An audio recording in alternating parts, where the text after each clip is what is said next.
Okay, welcome and good morning. I call to order this meeting of the Texas Veterans Commission Fund for the Veterans Assistant Advisory Committee. At this time, I will take a roll call of the committee members. Mr. Ball? Here. Mr. Boatman? Here. Mr. Ehrig? Here. Mr. Jeffries? Here. Mr. O'Reilly? Here. Mrs. Reyna? Here. Mrs. Sconza? Here. Mr. Wallace is absent. Mr. Charles Wright?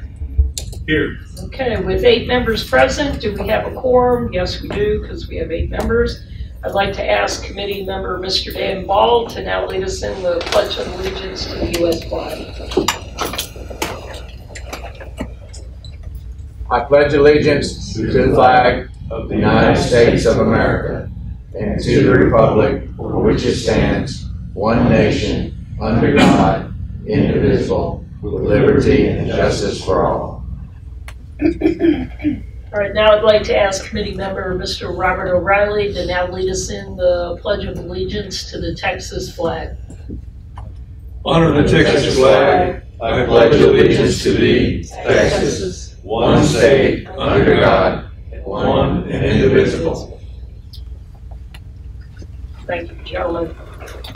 Now I will open the floor to any members of the public who wish to provide public comment to the advisory committee members on the matters under its purview. Anyone who wishes to speak must have submitted a public comment form. Please limit your comments to no more than 5 minutes. Please remember this is time for the advisory committee to consider any public comments, but any discussion or deliberation by the advisory committee for matters not posted on the agenda must be limited to placing the item on the next meeting agenda. Do we have any public comment? Okay, no cards. All right, so now we'll go on to number 3 of the agenda, approve the minutes of the February 2019 FVA Advisory Committee minutes. The minutes are located in the front of your notebook in the pocket folder. You should have received copies of these minutes via email to review them in advance of the meeting today. Are there any corrections, or is there a motion to approve the minutes of the February 2019 FVA Advisory Committee meeting as presented? Is there a motion? I move that we approve the minutes. All right. I'll second it. Okay, Mr. Jeffries made the motion. Mr. Wright seconded. Is there any discussion? Nothing heard. All those in favor? Aye. Any opposed? Okay, motion passes with 8 yeas and 0 nays. All right, number 4, discussion and action on the recommendations to the Commission for the 2019-2020 Veterans County Service Officer funding. Before we begin our discussion of the recommendations, I will ask Mr. Cato to review the grant review and approval process, which applies to all the grant applications we are considering today, and briefly explain the discussion materials in your binders the staff prepared for our meeting. Mr. Cato. Thank you, Madam Chair. First, I'd again like to thank the committee and the FVA staff for their tireless work and assistance in all aspects of this grant application process. This meeting is the culmination of countless hours of reading, considering, scoring, and ranking worthy projects that help veterans and their families across the state of Texas. All the applications each received meticulous attention by everyone who read them. The 2019-2020 request for applications for all FVA grants programs were approved by the Texas Veterans Commission at their August 9th, 2018 regular meeting. They were posted to the Texas Veterans Commission website and to our new GovGrants portal on September 8th, 2018. The FVA staff hosted informational webinars for potential applicants on September 6th and October 4th, 2018.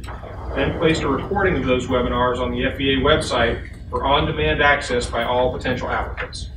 Applications were due November 16th, 2018 through the GovGrants portal.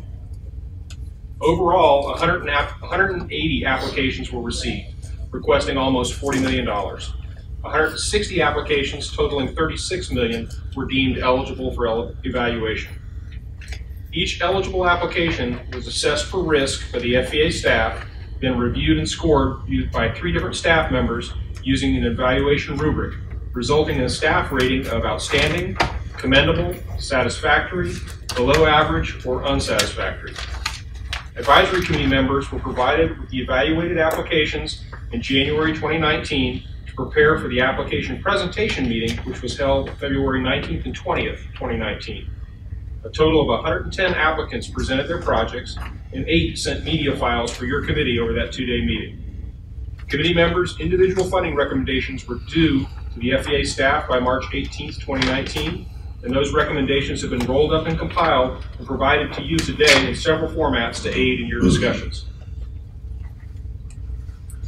The request for applications indicated that we anticipated $26 million available for this round of FVA grants. The revenue projection was revisited in January and had to be adjusted downward because of available revenue. The Commission was informed at their February 6, 2019 regular meeting that there would be $17 million available for the 2019-2020 FVA grant cycle. At their August 9, 2018 regular meeting, the Texas Veterans Commission directed the FVA to use the total amount requested on eligible applications to allocate the funding available to provide an even funding opportunity for applications across the 4 grant programs. The results are what you use when preparing your individual recommendations, with the only exception for VCSO funding, which is kept at the statutory minimum, resulting in a greater opportunity for those few applications. For the benefit of the public, you can see those amounts that are available by grant on the screen right now in that center column. Today's committee recommendations will be presented to the Texas Veterans Commission at its quarterly meeting on Wednesday, May 8, 2019. The Commission will review the Advisory Committee's recommendations and make final decisions on awarding for the 2019-2020 Fund for Veterans Assistance Grants. The awarded grants will begin July 1st, 2019 and end June 30th, 2020. The staff has provided you with a large amount of information in your books to aid in your discussion formulating your recommendations. I'll cover what's in the books as we go along, but if there's ever any questions, please don't hesitate to ask. Also, if you'd like to see additional information from an application package, we can retrieve that for you. So, switching to the books, at the very front, you've got the table of contents. We've already taken care of the meeting agenda that's there and the meeting minutes. Section 1 has got 4 tabs in it. You've got the Veterans Population Map. You have the 2019 Tab B, Organizations with Multiple Applications. You're going to turn to that real quick.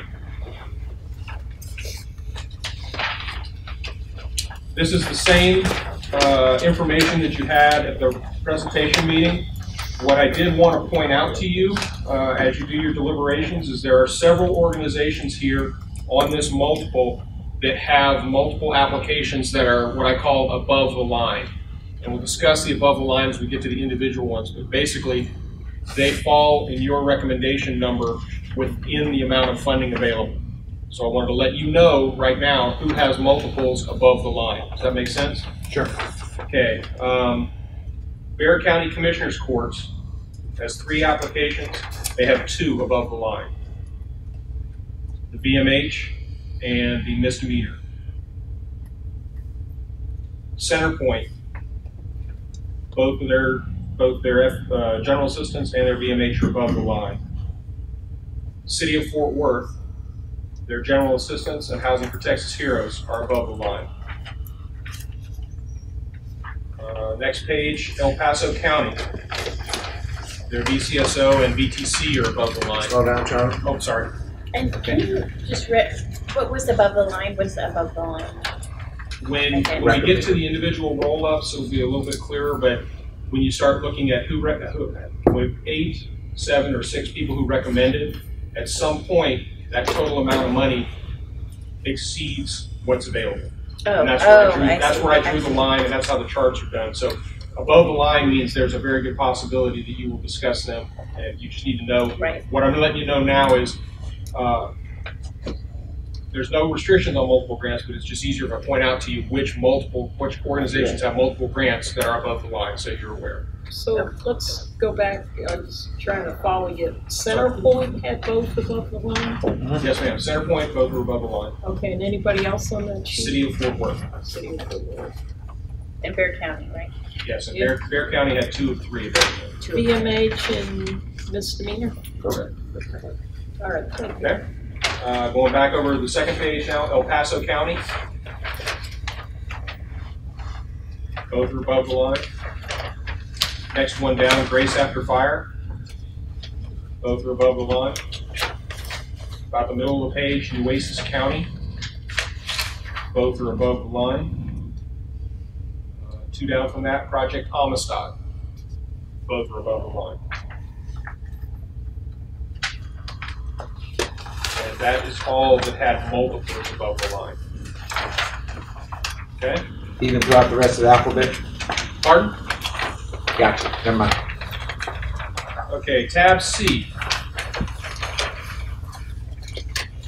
This is the list of current grantees not meeting both performance and expenditure benchmarks for December 31st, 2018, current as of Friday. So those organizations that were on the list before were required to submit reports monthly. This includes all reports submitted to TVC as of Friday.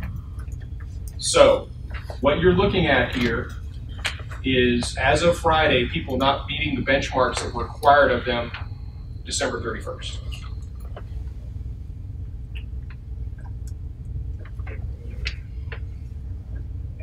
Charlotte, got a question for you. And are the benchmarks set in a linear fashion?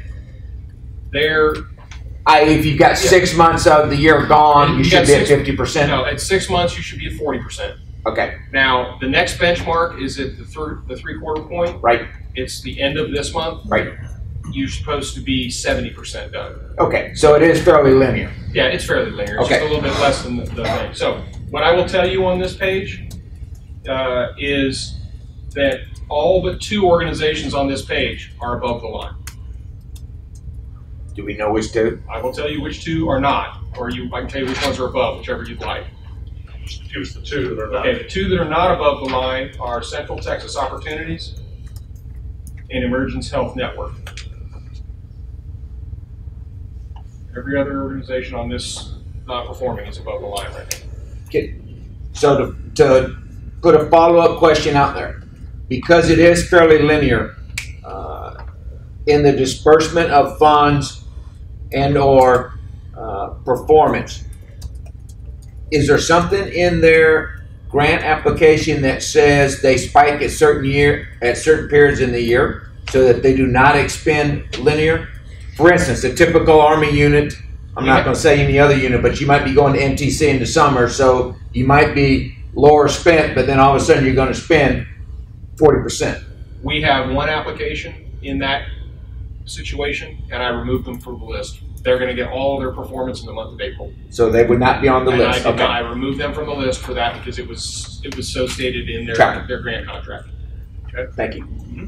Yes, So, so for expenditure for sure, and I think I hear you for performance, we're talking about whether they spent their money or not. Is any of this a reflection on their compliance? Like this is not saying they didn't turn in their reports or they're not following the rules? No. Okay. This includes all the reports that they have submitted. If they didn't submit them, then they got no credit for them. All right. But So there's nothing there. Yeah, this is just talking about the rate of spend. Correct. Okay. Okay, so tab D, I think you've all found, is your individual recommendations. And that is the report that comes out of GovGrants. And we didn't do a whole lot of formatting on that, but you can see if you look down the left-hand side, they're all grouped by the different grant programs. So that grant number will let you know what is there and how you rated them.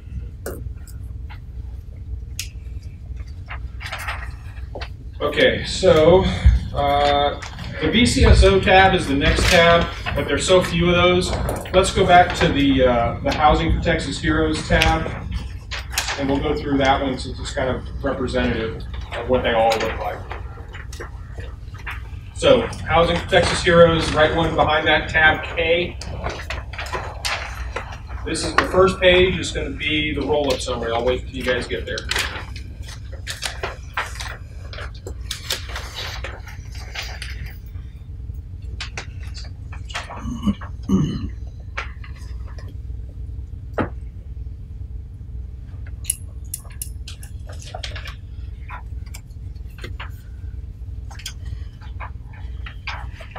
think we're all there. Tab K. This is what we call the roll-up summary. Right behind it is the expanded roll-up if you want to see each individual recommendation. But on tab K, as you look down the left-hand column of the list, you can see they are grouped by the number of recommendations that you guys submitted to us. So, for instance, those top 2 organizations, they were both recommended by 8 people. The next 2 were recommended by 7, and that next group was recommended by 6, and on down the line. Now, what I told you was, in this you can see on the board, there's 4.1 million available. If you total applications to the line between 4 and 5, that is 4,050,000. So that's what I call the line, above or below the line. Can you repeat what you just said? I will. There's 4.1 million available. Okay? So if you total up what you've recommended to the 5s, the 6s, the 7s, and 8s, Okay. that is 4,050,000. So it's just below, but it just made more sense to not go all before 1, whatever you guys want to do, grab something else. But that's what I mean when I talk about above the line or below the line. That's how I drew the line, and that's how the charts are based on where I drew that line, which we're going to see next. Make sense? Check. Okay. So next couple pages there, if you open it up, it looks like a lot of the same thing. It is the same information on the condensed roll-up, but it just shows each individual recommendation compiled. So like for that first organization, you can see what everybody who recommended, what rank order they recommended them, and what recommended funding amount they recommended. For the most part this year, everybody recommended fully funding except for one person, usually in a couple places, and you can see it on here. There is a condensed roll-up that instead of a number it says various amounts, because I think it had either 1 or 2 recommendations and they were all different. So you have to, if you get to those, you have to look at those individually. Does that make sense? Okay, tab L. These are the roll-up analysis charts. The analysis charts are that graphically depict the roll-ups by condition priority. So for the Housing for Texas Heroes charts, they reflect projects receiving 5 or more recommendations, the ones above the line, and the total funding for projects was 4,050,000. So if you take a look at these, and we'll kind of step through them real quick. The first page, you notice it says commission priority, ensure widespread distribution of grants across the state. The 2 graphs at the top block are what came in as applications. So the left is the number of applications, the right is the dollar value of the applications by region. It also shows you there were 34 applications and 8.8 million requested with 4.1 million available. Down at the bottom where it says advisory committee roll-up, these are what are in those above the lines. So 15 applications were rolled up, and you can see how many are in each region. The dollar value on the right also shows you how much money was in each region. And you can see you've got to probably have a little bit of work to do on that one. Next page.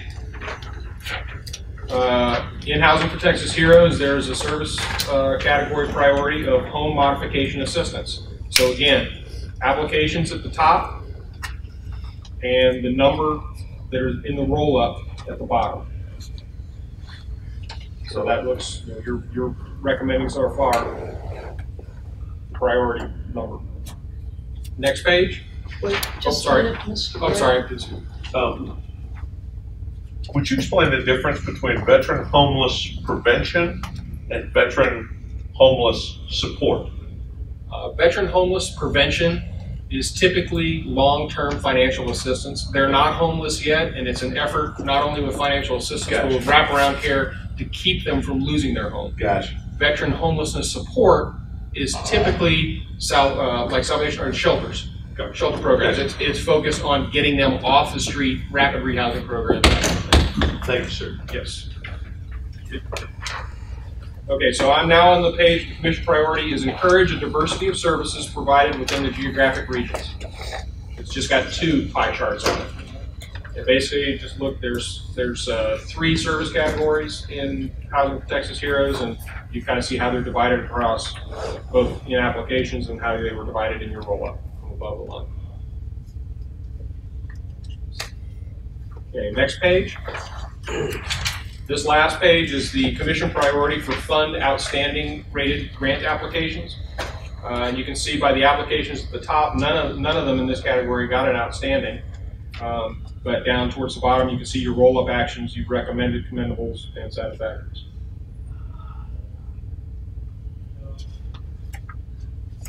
Okay. And then the next one, this is these bar charts are kind of a summary. They follow the same thing. Applications on the left, or numbers of applications on the left, dollar value on the right. Top block is applications, and it kind of gives you a nice bar graph so you can see how much money is going to which regions. In the bottom, your advisory committee recommendation, which is the roll-up, shows you which ones went to where. So you can see, it's a pretty easy depiction to see who's getting a whole lot of money, and if it's a little bit skewed. Make sense? Okay. So we'll move on. Tab M. This is the map of the eligible applications. Just think of it like a heat map. Now what we've done this time around for you, you can see where all the applications are. If you notice up on the charts up here on the screen, that on the right is the same thing, the heat map. And she is going to be able to populate this real time. So as you add an application to the recommends, as we go through this and we put money on the left, she's going to add the grant coverage area to the heat map. So you'll be able to see a visual depiction of how you're getting stuff spread around. Okay? Charlie, as a recommendation, although this is very, very good, for your tab L, where you have totals, if and when feasible, percentages would be helpful. Oh, for the dollar amounts? Yeah, dollar and total amounts for future reference. Okay, can do. I'll put a note on here.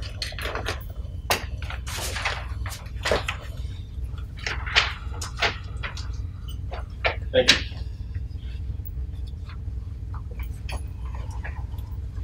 Okay, let's see.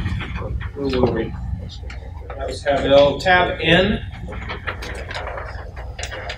On tab N, if any of the applications on the condensed roll-up had an indication of high risk, this tab is the explanation of high risk, why it was designated such.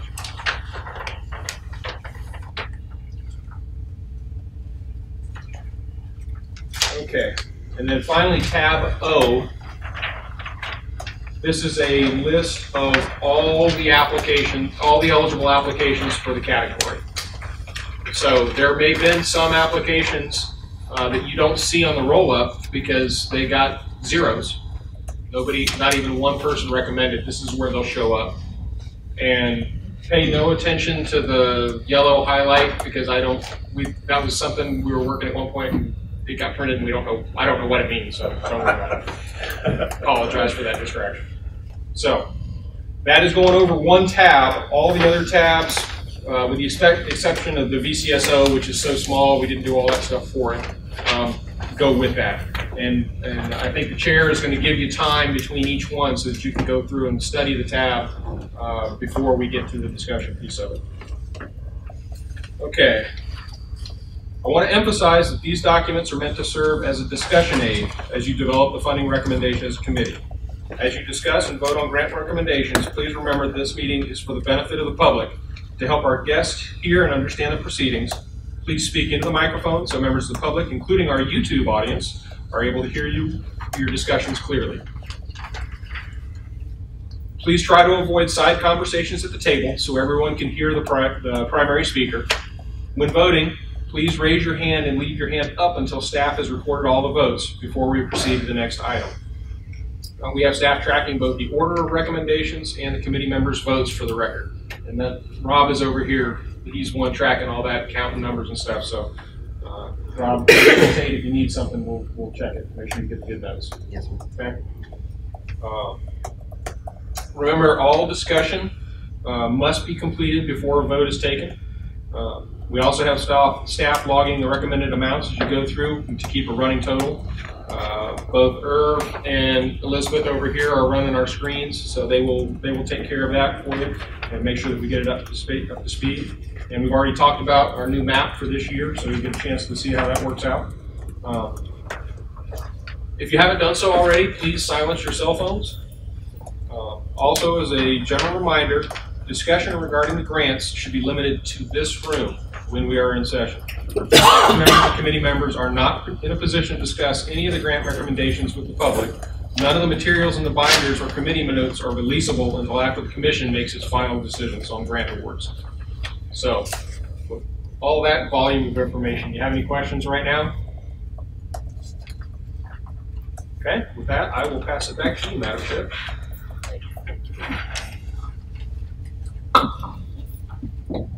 Okay, thank you, Mr. Cato. The applications for the Veteran County Service Officer funding are submitted on the General Assistance Housing for Texas Heroes or Veterans Mental Health applications as appropriate and distinguished by the project manager being the Veterans County Service Officer providing services in their county.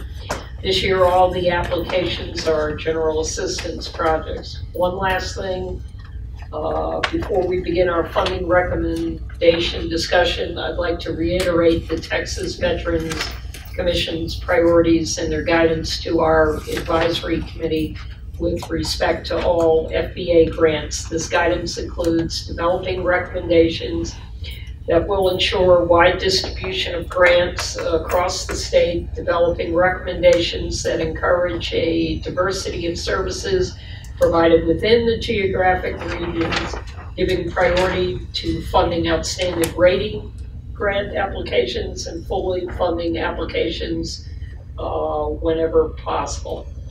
I kind of like to go off the script here for a minute. Come May 8th, I'll be briefing and Charlie will, Mr. Cato will be briefing the Texas Veterans Commission, and it was quite a briefing for our last recommendations, and I will tell you that they will hold us to that standard of their priorities. So as we discern and chat about each one of these, either individually or collectively,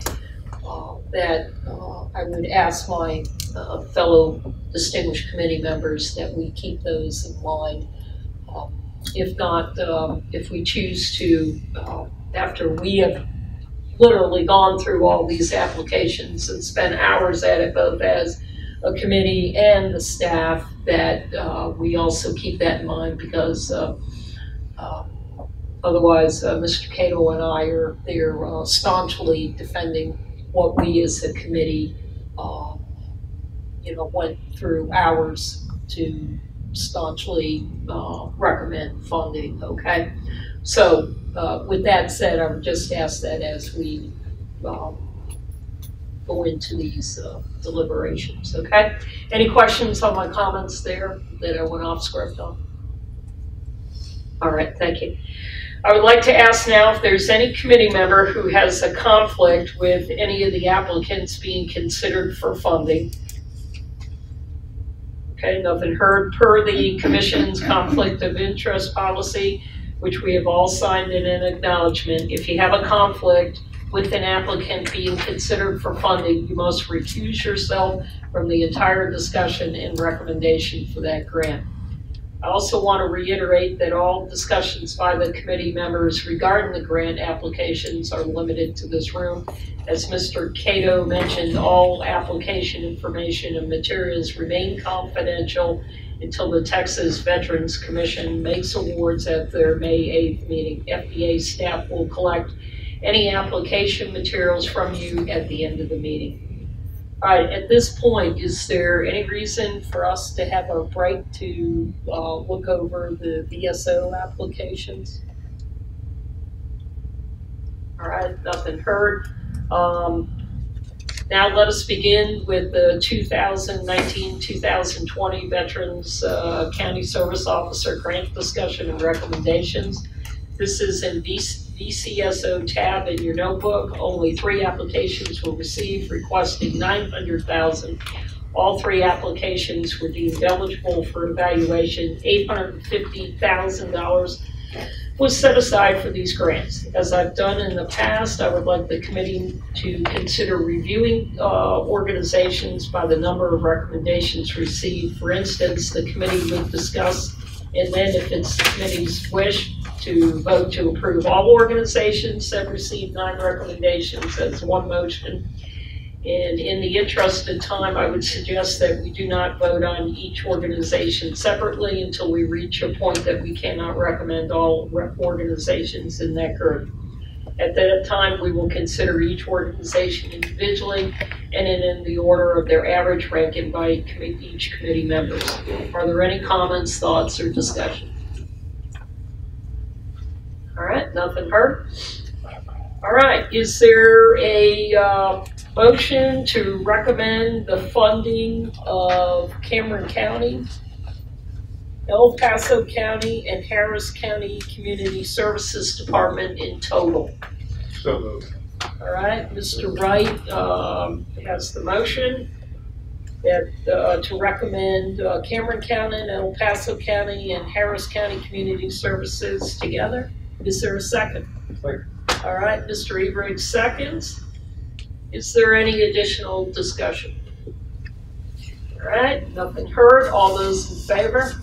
Aye. Any opposed? Ms. Gonza, I didn't see a vote. I'm sorry, aye. Yeah, aye, okay. All right, the motion passes with 8 yeas and 0 nays. Yep, go right ahead. Okay, so what was just voted was Harris County Community Services Department for $300,000, El Paso County for $300,000, and Cameron County for $300,000. Okay, at this time, I would entertain a motion to approve the 2019-2020 Veterans County Service Officer grant recommendations made by the committee to take to the commission for their approval. Is there a motion? Mr. Ebriggs has the motion. Is there a second? I second. Ms. Gonza seconds. Is there any additional discussion? Nothing heard. All those in favor? Aye. Okay, all opposed? 0. Okay, motion passes. 8 yeas and 0 nays.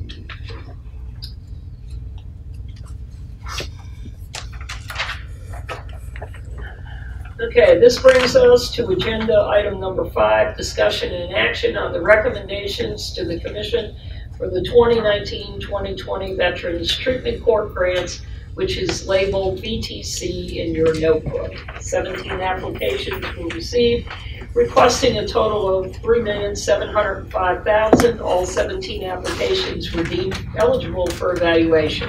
The Commission set aside $1,700,000 for these grants. As we begin our funding recommendation discussion, I would like to reiterate the Commission's guidance to the Advisory Committee with respect to the Veterans Treatment Court grants. This guidance includes developing recommendations that will ensure widespread distribution of grants across the state, giving priority to funding outstanding rated applications and fully funding applications whenever possible. Are there any committee members who have a conflict of interest with any of the Veteran Treatment Court applications being considered for funding? Nothing heard. Per the Commission's conflict of interest policy, we have all signed in acknowledgement. If you have a conflict with an applicant being considered for the Veterans Treatment Court funding, you must recuse yourself from the entire discussion and recommendation. Do any of the committee members need a break for this? You say a break, you mean a break or To- opportunity to review? The opportunity to review. That's, Yes, you would ma'am. like that opportunity? Yes, ma'am. Okay, I'd like to go ahead and give a 5-minute break in place to give the committee members a chance to review the Veterans Treatment Court application information provided in your books before we get down to business discussing the recommendation. Staff is available for your questions as you look over the materials. Yes, Mr. Jeffers. Charlie, can you tell us the line of, where the money breaks? Yes, the line for this one is between 5 and 4, and that amount is 1.675 million, so it's just short of the 1.7 million. Makes sense? Between 4 and 5.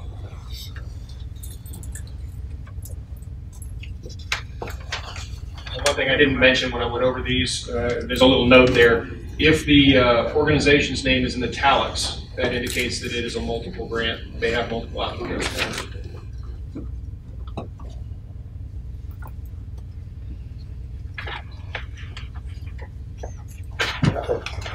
Chuck? Yes, sir. Oh, wait. That's So the one- that's the mental health one. Yeah. But it's still under one of the courts. The one that's not performing, that's 0%, which court level is that at? I believe that's the, let me look. That's the mental health grant. That's not the veteran treatment court grant. Right. But they're under the same, they're gonna be under one of the courts. No, it's not. It's a mental health grant.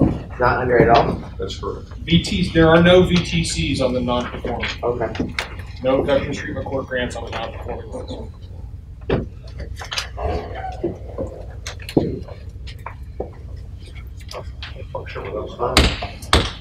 I tell you what, I'm going to extend that to a 10-minute break, and I'll tell you why. This is the first one where we're flipping back and forth, so I'm going to extend that a little bit so you can look at the other tabs that Charlie went through, and I want to make sure every committee member has the opportunity to page through. So we'll start 10 minutes now.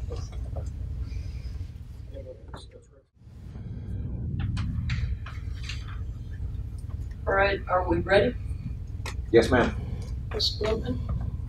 Okay, all right. So now let us begin with the 2019-2020 Veterans Treatment Court Grant discussion and recommendations. Okay, ladies and gentlemen, we do it a couple of ways. We can just vote on the block of 8, which would include Travis County for $50,000, Tarrant County for $300,000, and El Paso County for $300,000. Can I entertain a motion to vote on that block? So moved. Okay, Mr. Wright has the motion that we would recommend funding for Travis County, $50,000, Tarrant County, $300,000, El Paso County, $300,000. Can I have a second to that? I'll second it. Mr. Ball seconds. Is there any additional discussion? All right, nothing heard. All those in favor? Aye. Ms. Gonzalez? Aye. Sorry, ma'am. Sorry, I just didn't raise my hand. It's sorry. okay. I just keep forgetting to raise my hand. That's all right, ma'am. I just want to make sure that we get it for the record, okay, ma'am? Thank you. So there are 8 yays. Any opposed? No, 0 opposed. So motion passes with 8 yays and 0 nays. I'll turn it over to Mr. Cato. And to add to the recommendation, Travis County Veterans Treatment Court for $50,000, Tarrant County Veterans Treatment Court for $300,000, and El Paso County Veterans Treatment Court for $300,000. Okay, let's go to Webb County 406 District Court for $300,000. Is there a motion for funding? Okay, Mr. Ball has the motion for funding Webb County 406 District Court. Is there a second? I'll second it. Ms. Gonza seconds. Is there any additional discussion? Nothing heard. All those in favor? Aye. We have 8 yays. Any nays? We have 0 nays. Mr. Cato. Okay, added to the Veterans Treatment Court recommendation is Webb County 406 District Court for $300,000. Okay, I'm going to go ahead and on number 6, Bell County for $50,000, and Nueces County Supervision and Corrections Department for $75,000. I'll motion it. Okay, I have a motion from Ms. Sconza for Bell County and Nueces Community Supervision and Corrections Department. I'll second it, ma'am. Second by Mr. Ball. Is there any discussion? Nothing heard. All those in favor? Aye. Any opposed? 0. Motion passes. 8 yeas, 0 nays. Mr. Cato. Added to the Veterans Treatment Court recommendation, Bell County for $50,000 and Nueces County Community Supervision and Corrections Department for $75,000. Okay, we're going to section 5. Section 5 right now, I'm going to go ahead and go line by line. Bear County Misdemeanor Veteran Treatment Court for $300,000. Is there a motion? So moved. Mr. Wright is for Bear County Misdemeanor Veteran Treatment Court. Is there a second? Second.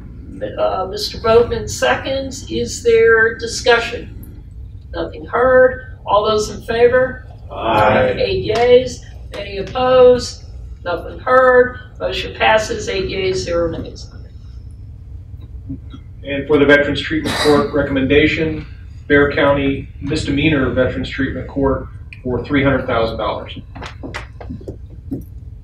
All right, next one, Comal County for $100,000. Is there a motion for Comal County? Mr. Jeffries presents the motion for Comal County. Is there a second? Mr. Wright seconds. Is there any discussion? Yes, ma'am. Mr. Ball.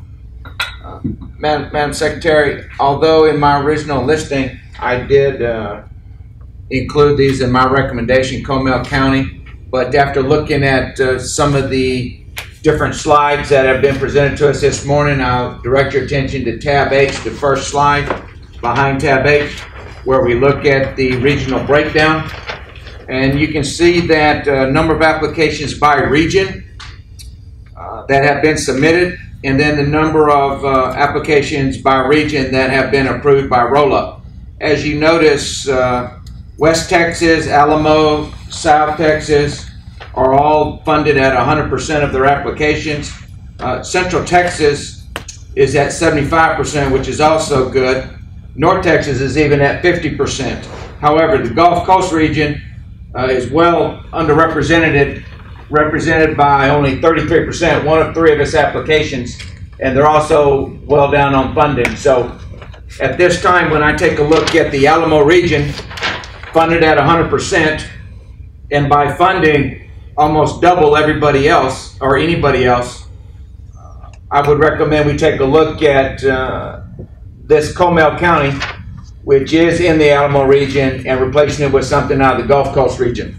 Maybe Galveston County, that's ranked at number, or 3 of the committee members have approved.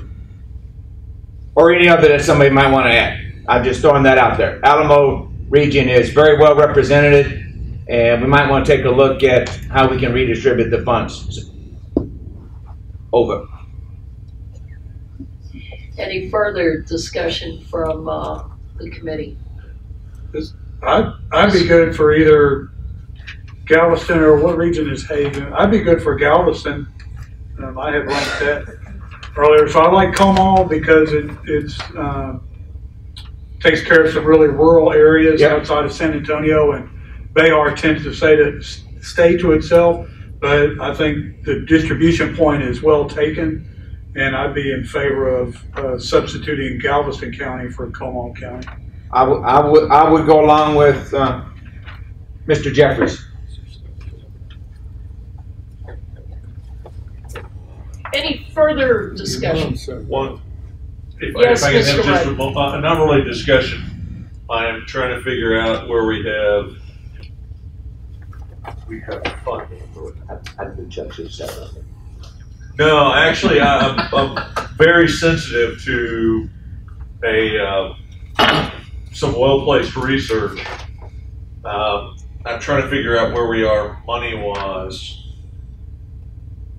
Your 1.375 already included. So the one friendly addendum I would throw out would be, because Comal County is serving a more rural area and we've got the money, I would not be opposed to go ahead and voting on this tranche and then taking a motion in the next section to pull Galveston County up into tranche 4. I hear you, but right now we are just talking about Comal County specifically. That's the motion for right now. You see where I'm going with that? I do, but Madam Secretary, where is the cut line here? It's between 5 and 4, right? So anything 4 or less is below the cut line. Yes. So moving up to 4 does no good. Is that correct? Yes. We've got 850,000. Approving the next 2 would be 300,000. My math tells me we've still got over $500,000 left. Is that correct? Am I reading that wrong? I got you. I did read it wrong. My apologies. I've read that wrong. Ignore all of it. Any further discussion? All right, with that, I'm going to go ahead and for Comal County for 100,000. All those in favor? I see 0 in favor. All those opposed? I have Ms. Sconza? Aye. Okay, thank you, ma'am. All right, so we have, oh, yes, Ms. I said aye. Or nay. Thank you, ma'am. Nay. All right, so Class. No, I don't want any class. we have 0 in favor and 8 opposed. So motion fails with 0 yeas and 8 nays. Charlie, can I ask a clarifying question? Yes, Mr. Eber. That 1.375, the line on that is that line you just told us? 1.375 is what you have approved to recommend so far. Oh, it's okay, okay. That's where you are, so That's you have a 300,000. difference between that and 1.7 left. Right, okay. I was reading up. Sorry, that was, never mind, not 40. I don't want the Marine Corps getting blamed for this. Well, That's true. This was strictly a Chuck problem. If we continue after lunch, I will go get credit. Okay, let's move on. I think that's called harassment. I love it. Okay, let's move on, ladies and gentlemen. Montgomery County Veterans Treatment Program for 200,000. Is there a motion for that? I motion. All right, Mr. Rebrig presents the motion for Montgomery County's Veteran Treatment Program for 200,000. Is there a second? A second. Mr. O'Reilly seconds. Is there any discussion? Nothing heard. All those in favor? Aye. So I have Aye. 1, 2, 3, 4, 5, 6, 7. 7 ayes. And are there any opposed? I'm going to abstain. All right, and 1 abstention. Okay, so the motion passes with 7 yeas, 0 nays, and 1 abstention. Mr. Cato. And that adds to the recommendation the Montgomery County Veterans Treatment Program for $200,000.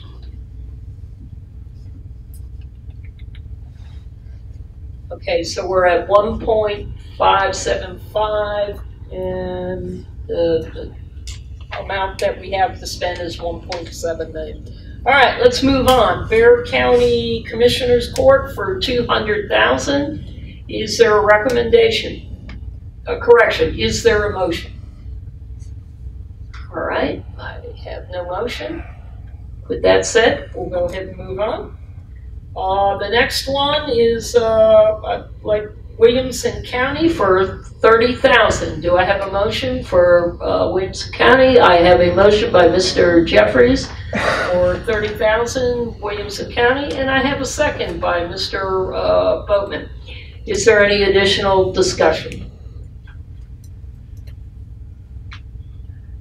Hold on, I'm checking the figures here. Yes, I guess I'll just throw in my 2 cents before, because I don't know how people are going to vote, but because it's a small amount, and because we're trying to get Williamson County, where a lot of soldiers from Fort Hood live, to start and maintain a viable veterans treatment court, I think this is well worthwhile. So I'm not, I think it's actually pretty good in the distribution. I know we've given a couple of Region 6s out already, but Williamson County is, like, I think if we don't show them some good faith, they're likely to not have a veterans treatment court, and it's in all of our interest to have one there. So it was highly ranked by me, and that's my pitch for it. And it's a small amount, so we can still consider other agencies after that. That's all. I'd like to concur with some of your comments there, Mr. Jeffries. And when we look at the project title, Rehabilitative Rhythm and Life Planning, based on what we see going on out there, and then in the region that it's in, I support your comments along with my own discussion on that. Is there any additional discussion? Okay, so all those in favor? Aye. Aye. We have 7 ayes. All those opposed? We have 1 opposed. So with that, the motion passes with 7 yeas and 1 nay. Mr. Cato. And added to the recommendation of the Williamson County Veterans Treatment Court for $30,000.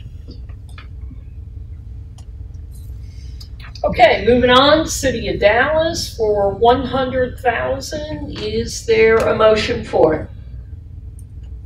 A motion, we'll move on. Wait. Correction. Yeah,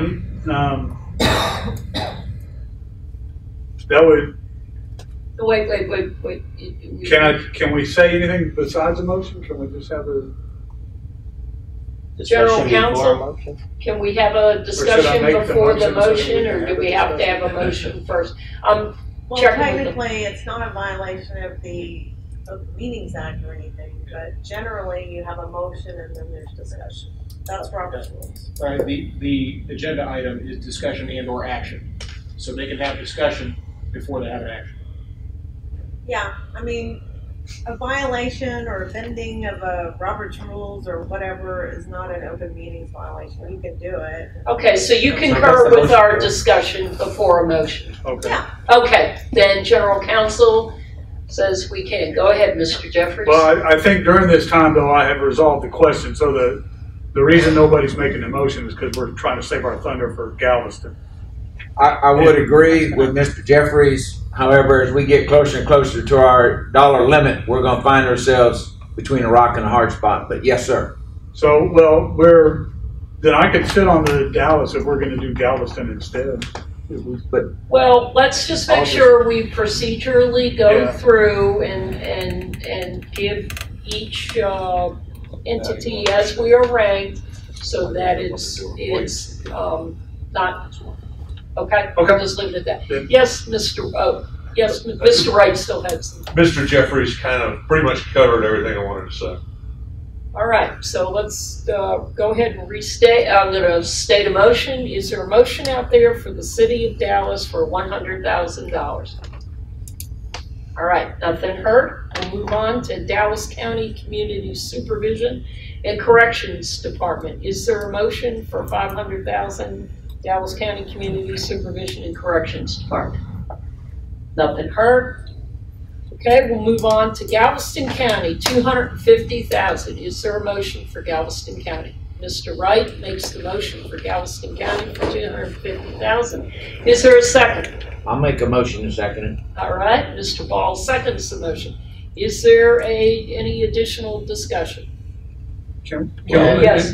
we exceed by that much? I was going to say, but my question or my concern, my comment would be that the amount that we're talking about here, that we're going well over our the level available.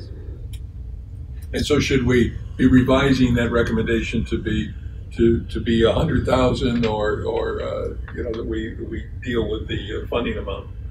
Our funding policy still remains, you can recommend to fully fund one above. You can go above to fully fund that last application. So yes, we can sustain that if you want to recommend that. And I would say that within the commissioner's guidance, the Texas Veterans Commission, they would like us, I believe it was number 3, that we fully fund where appropriate. My feedback is I think this is appropriate to fully fund. All right, with that said then, any additional discussion? Okay, nothing heard. All those in favor? Aye. Aye. We have 8 yeas.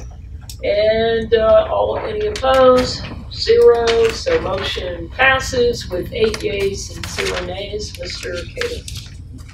And that adds to the Veterans Treatment Court recommendation for Galveston County for $250,000.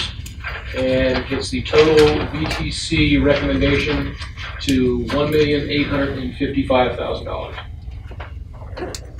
Okay, so is there a motion to recommending funding all the stated applications by Mr. Cato for the 2019-2020 Veterans Treatment Court applications as presented? Mr. Ball, is that a correct motion? I want to double check. Yeah, I thought so. Well, before we got any further, is there a second? I'm right behind you, Madam Secretary. I'll second it. All right, seconded by Ms. Gonza. Is there any additional discussion? All those in favor? Aye. 8 yeas. Any opposed? Nothing heard. Motion passes with 8 yeas and 0 nays. Mr. Cato.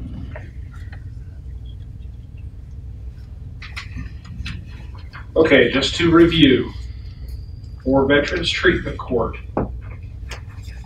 you are voting to recommend Travis County for $50,000, Tarrant County for $300,000, El Paso County for $300,000, Webb County 406 District Court for $300,000, Bell County for $50,000, Nueces County Community Supervision and Corrections Department for $75,000. Bexar County Misdemeanor VTC for $300,000. Montgomery County Veterans Treatment Program, $200,000. Williamson County for $30,000. Galveston County for $250,000. Okay, thank you, Mr. Cato. That brings us to agenda item number 6, discussion and action on the recommendations to the Commission for the 2019-2020 Housing for Texas Hero Grants, which is in the tab labeled Housing for Texas Heroes in your notebook. 37 applications were received, requesting $9.3 million, 34 applications, total $8.8 million were deemed for evaluation eligible.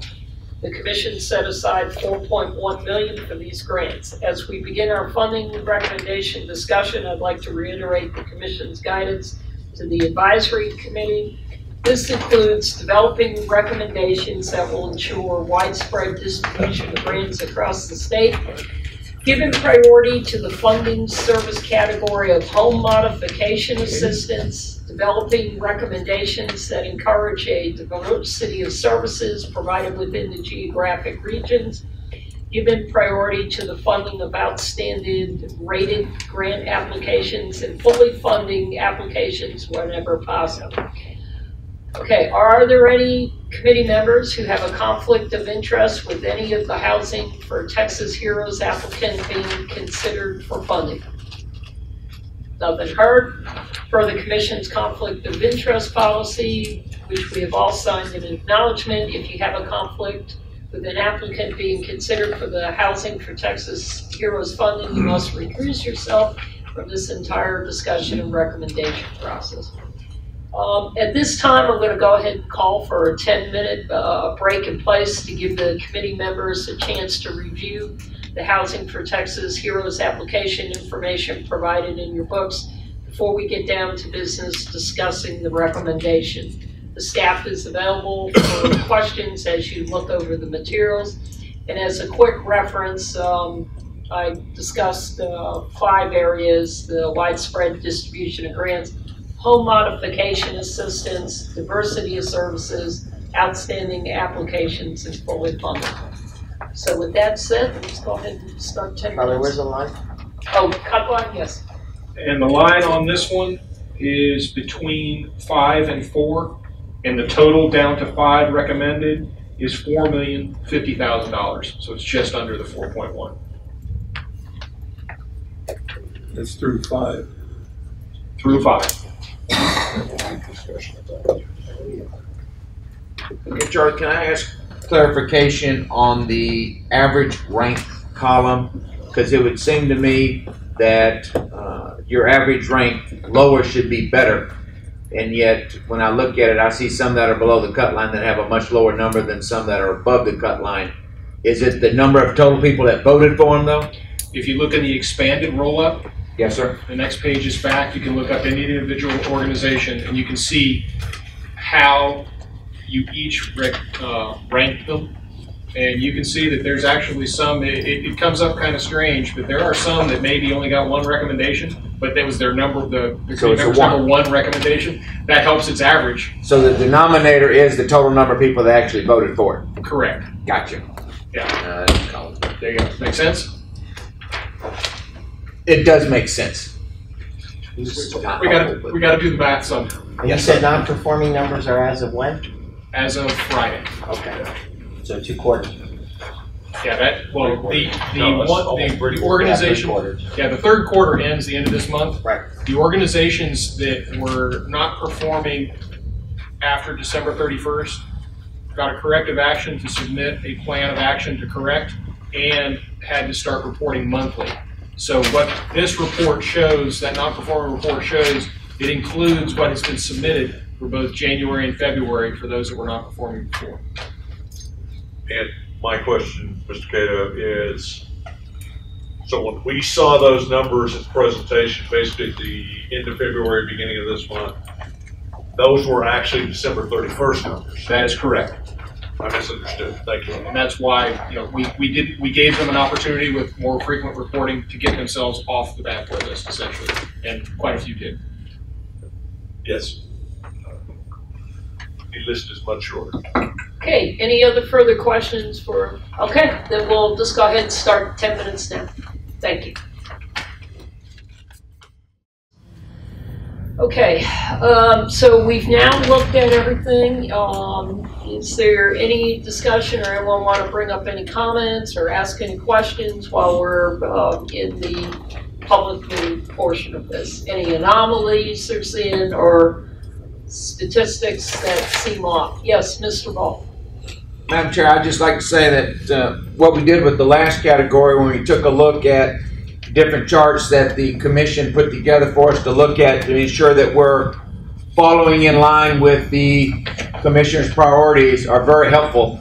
And if we would maybe start before we vote, taking a look at those to make sure we're in line with distribution for statewide, not only with number of grants, but also with funding. Because while you try to do it individually, when you roll up all 9 people's votes, sometimes you get skewed a little bit from what the commission's priorities are. So it helped us in the last category. We might want to take a look at this category as well, because while not everybody's 100% funded here, if you'll look at the dollar amounts, you'll see that one region is very well represented with almost $900,000 to $1 million more than anybody else, almost double. Mr. Cato, can you help us out with that? Sure. If you want to go in the charts behind tab L, my personal preference is the last page, the bar graph. That shows what Mr. Ball is talking about a little bit more clearly. So those horizontal bar graphs that you see, On the top left corner is the number of applications by their grant rating, and on the top right corner is the dollar value total applications by their grant rating. Now the scales are the same, so you can push. You look down towards the bottom. That's what's in your roll up. That's what's above the line, and you can see just exactly from the applications at the top, funding amount and number of applications that have rolled up at the bottom. And on the bottom right, you can see that Central Texas as a region is approaching $2 million total in the roll-up. And that pretty much is obvious if you look on the application side. They had 6 satisfactory applications, and it looks like all 6 of them ended up in the roll-up. So I think that's what he's pointing out. Am I correct, Mr. Ball? Yes, sir. Central Texas region is almost $700,000 more than any other region. And if you'll take a look at the number of applicants, 6 out of 11 or greater than 50% were approved. And that's the highest number other than East Texas, which was 3 out of 4. Yeah, and I would point out to you, of those 11 applications, if you look at that upper left-hand chart. Yes, sir. 6 of them were satisfactory. The next 4 were below average, and Roger, then sir. 1 of them was unsat. So Absolutely. Thank you, sir. That's how you do that. Can I? Sorry. Go ahead. I would also like to point out that we also need to look at population versus how much, percentage we give to each area. So Yes, ma'am. we need to keep in mind that, although that we may be giving more money to a certain area, the population may be greater in that area as well. I couldn't agree more. Except Yes, sir. not the way you think. I wanted to. You're next. I'm gone. I'm sorry. Go ahead. Go ahead. You're good. Mr. Wright, you All right, have the floor, sir. Let's go for it. Roll-up value by region grant shows statewide 250,000, but you said the line was between 5 and 4, and we have a statewide grant that's asked for 500,000, and I noticed it is statewide. It indicates we had 2 grants approved, but the statewide numbers then are skewed. And I'm just looking for clarification there. I only see 1 statewide above the line, and that's a $250,000 grant.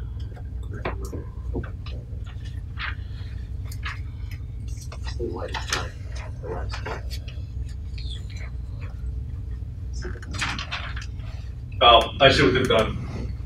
They listed every region but 1. So, okay.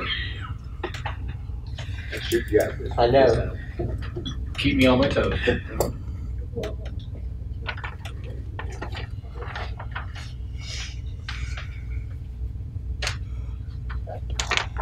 Yeah, and it's not performing. Which one you talking about? Habitat for Humanity, Yeah, it's gonna Texas. be my comments. They're- Good. Okay, that may be the confusion. There is a restriction in general assistance that you must be statewide to get over 300,000. That restriction does not exist in any of the other grant programs. Okay, so you can ask for 500,000 even if you're only serving 1 region in Housing Protects Us Heroes, mental health, that restriction. Yes, Mr. Eager. Since we're talking about the distribution, Habitat for Humanity Texas, their performance is literally at 0 3/4. So I just point that out to see maybe we can substitute, like Mr. Ball's saying, there's a Rebuilding Together Houston's in Region 5, which would distribute out the funds better. Yeah, Just because we're talking about being above the line. I agree with relaxing. that, and that one organization. The umbrella 0% organization for one. seems like a mess. Well, in 3/4, if there's 0%, I mean, Yeah. there's no possibility. And when you remember, the guy basically came up here and apologized and said to try new and all. Yeah. But what I didn't hear was a plan. Right.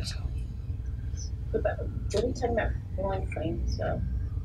No, Rolling Plains certainly has issues. yeah. And They're at not least performing, close. No, they're close though. They're at least 34, close. and they're Yeah. supposed to be 70 by now? No, 40. They're supposed to be 70 by the end of this month. Oh, but We they're just, we 34%. just rated them as the 40 And that's as of any reports turned in by last Friday. And they were And then 30s. when we Understood. met last time, they were still underperforming. Yeah, there was nobody added to the list because it was, Right.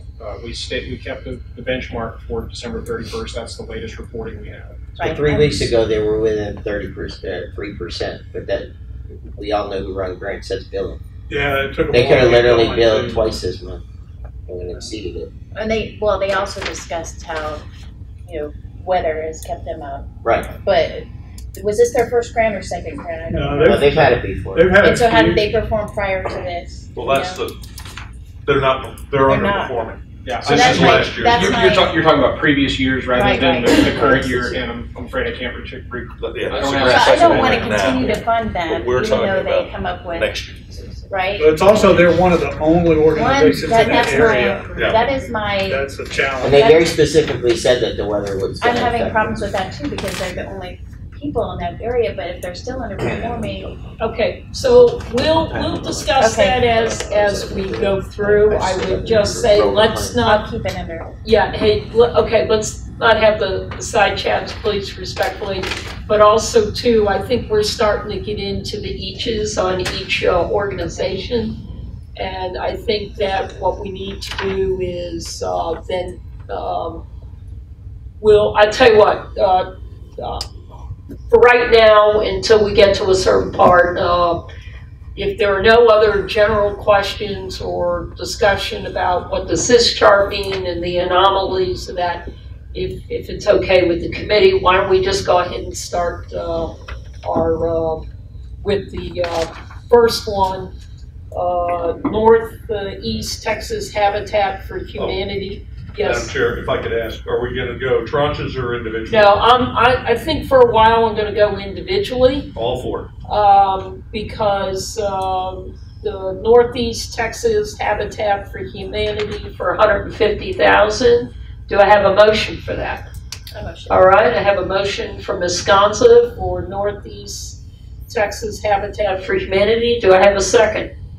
All right, I have Mr. Ebrig as the second. Is there any additional discussion? Okay. I do have some additional discussion, and that's where my point about, let's go ahead and start discussing some of these. We know they're non-performing, period, end of story. What are the numbers, Mr. Cato?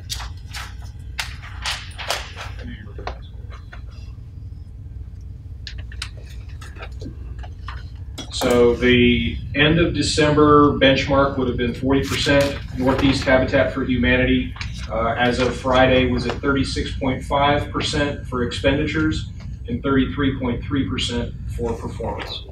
And that was a $100,000 $100,000 grant, yeah.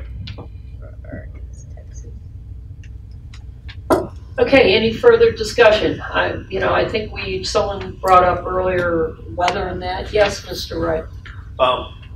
As I pay very heavy attention to the financials, but in this case, we're dealing with a region that's underserved, with a group that may be underperforming, but they may not have had opportunities, and they are not tying up large dollars. So my lobbying on their behalf, and I know nothing about the organization, other than everybody knows Habitat for Humanity. Any other further discussion? Okay, so we do have a motion out there. All those in favor for North Texas Habitat for Humanity? All right, we have 8 yeas and any nays? All right, so motion passes with 8 yeas and 0 nays. Mr. Cato. And for the first recommendation in Housing for Texas Heroes, Northeast Texas Habitat for Humanity for $150,000. Okay, is there a motion out there to recommend funding for Operation Finally Home for $250,000? Mr. Ball has the motion for Operation Finally Home for $250,000. Is there a second? Mr. Wright, yes. Oh, okay. I think I'm so weak so we can see it. Yeah, don't forget the map will be up there. Make it a little bit darker so it jumps out a little bit more.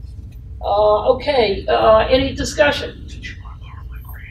All right, all those in favor for, okay, we have 8 yeas, 0 nays. Motion passes with 8 yeas and 0 nays. Any opposed? Okay. All right, next. Yes, sir. Added to the recommendation is Operation Finally Home for $250,000. Okay, Habitat for Humanity of Smith County, $200,000. Do I have a motion? All right, I have a motion from Mr. Jeffries, Habitat for Humanity of Smith County for $200,000. Mr. Boatman seconds. Any discussion? All right, nothing heard. All those in favor? All right, I have 8. Any opposed? 0. Motion passes for 8 yeas, 0 nays. Mr. Cato. And added to the Housing for Texas Heroes recommendation, Habitat for Humanity of Smith County for $200,000. Okay, Meals on Wheels for Central Texas for $500,000. Do I have a motion? Mr. Boatman carries the motion on Meals on Wheels, Central Texas. Do I have a second?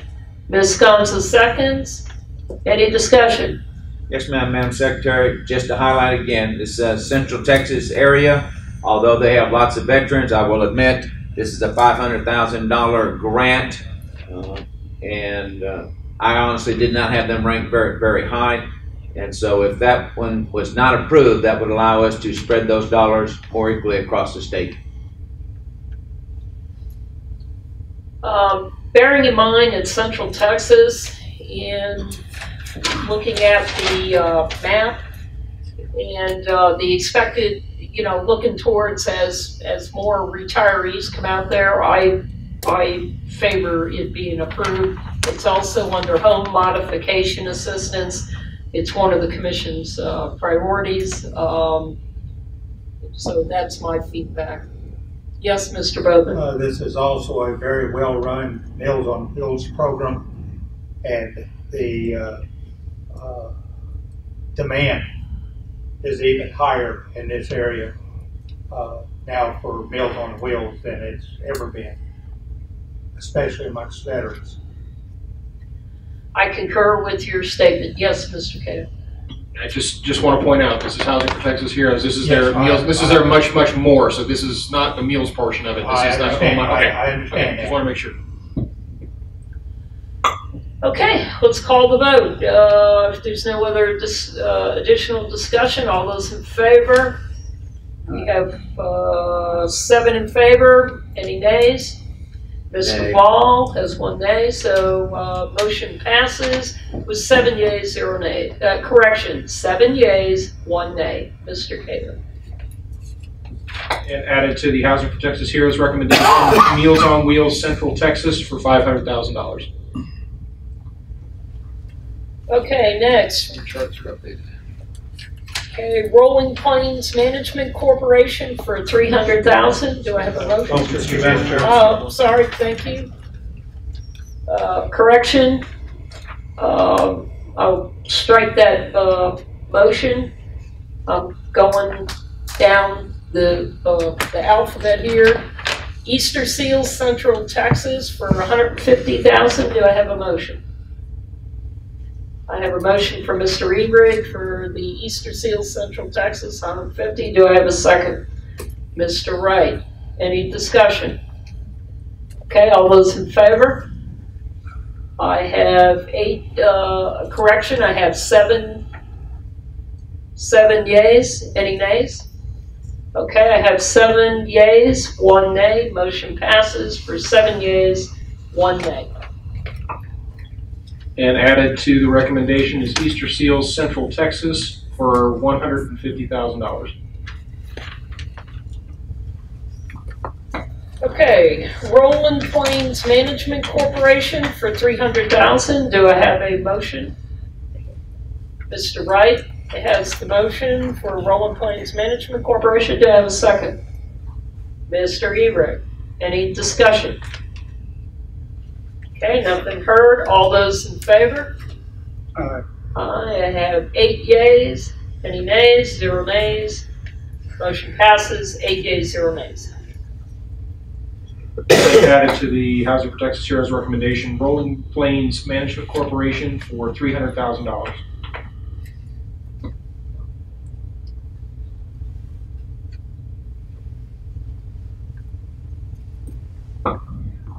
Okay, in the tranche of 6, what I'd like to do is entertain a motion for the Alamo Area Council of Governments, $300,000, the Salvation Army El Paso, $200,000, Salvation Army Corpus Christi, $400,000, Rebuilding Together Greater Dallas for $100,000, and City of Fort Worth for $300,000. Do I have a motion? I have a motion for Mr. Wright for Alamo Area Council of Governments, $300,000, Salvation Army El Paso, $200,000, Salvation Army Corpus Christi, $400,000, and Rebuilding Together Greater Dallas for $100,000. Do I have a second? Forgot the last one. City of Fort Worth, $300,000. Do I have a second on that? All right, Mr. Rebreg. Any discussion? Okay, when we look at the map up there, the only thing I'll point out is now we're starting to fill in that map and we're spreading the funding out there. Okay, any further discussion? All right, all those in favor? I have, okay, all those in favor? Okay, I have 8 yays. Any opposed? 0. Motion passes with 8 yeas, 0 nays. Mr. Cato. They added to the recommendation, Alamo Area Council of Governments for $300,000, Salvation Army El Paso for $200,000, Salvation Army Corpus Christi for $400,000, Rebuilding Together Greater Dallas for $100,000, and City of Fort Worth for $300,000. Making the total recommendation right now $2,850,000 of $4,100,000 available. Okay, and tranche 5, ladies and gentlemen, I think I'm going to go ahead and go singular on this line by line. Families in Crisis Incorporated for $300,000. Do I have a motion? Mr. Wright sets the motion. Families in Crisis Incorporated, $300,000. Do I have a second?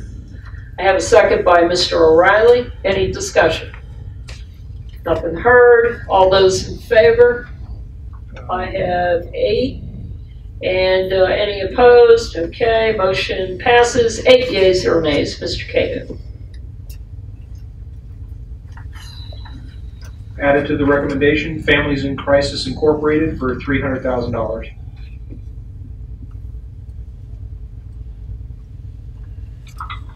Okay, Habitat for Humanity for 500. Habitat for Humanity Texas for $500,000. Do I have a motion? I see no motion. Motion fails. Move on.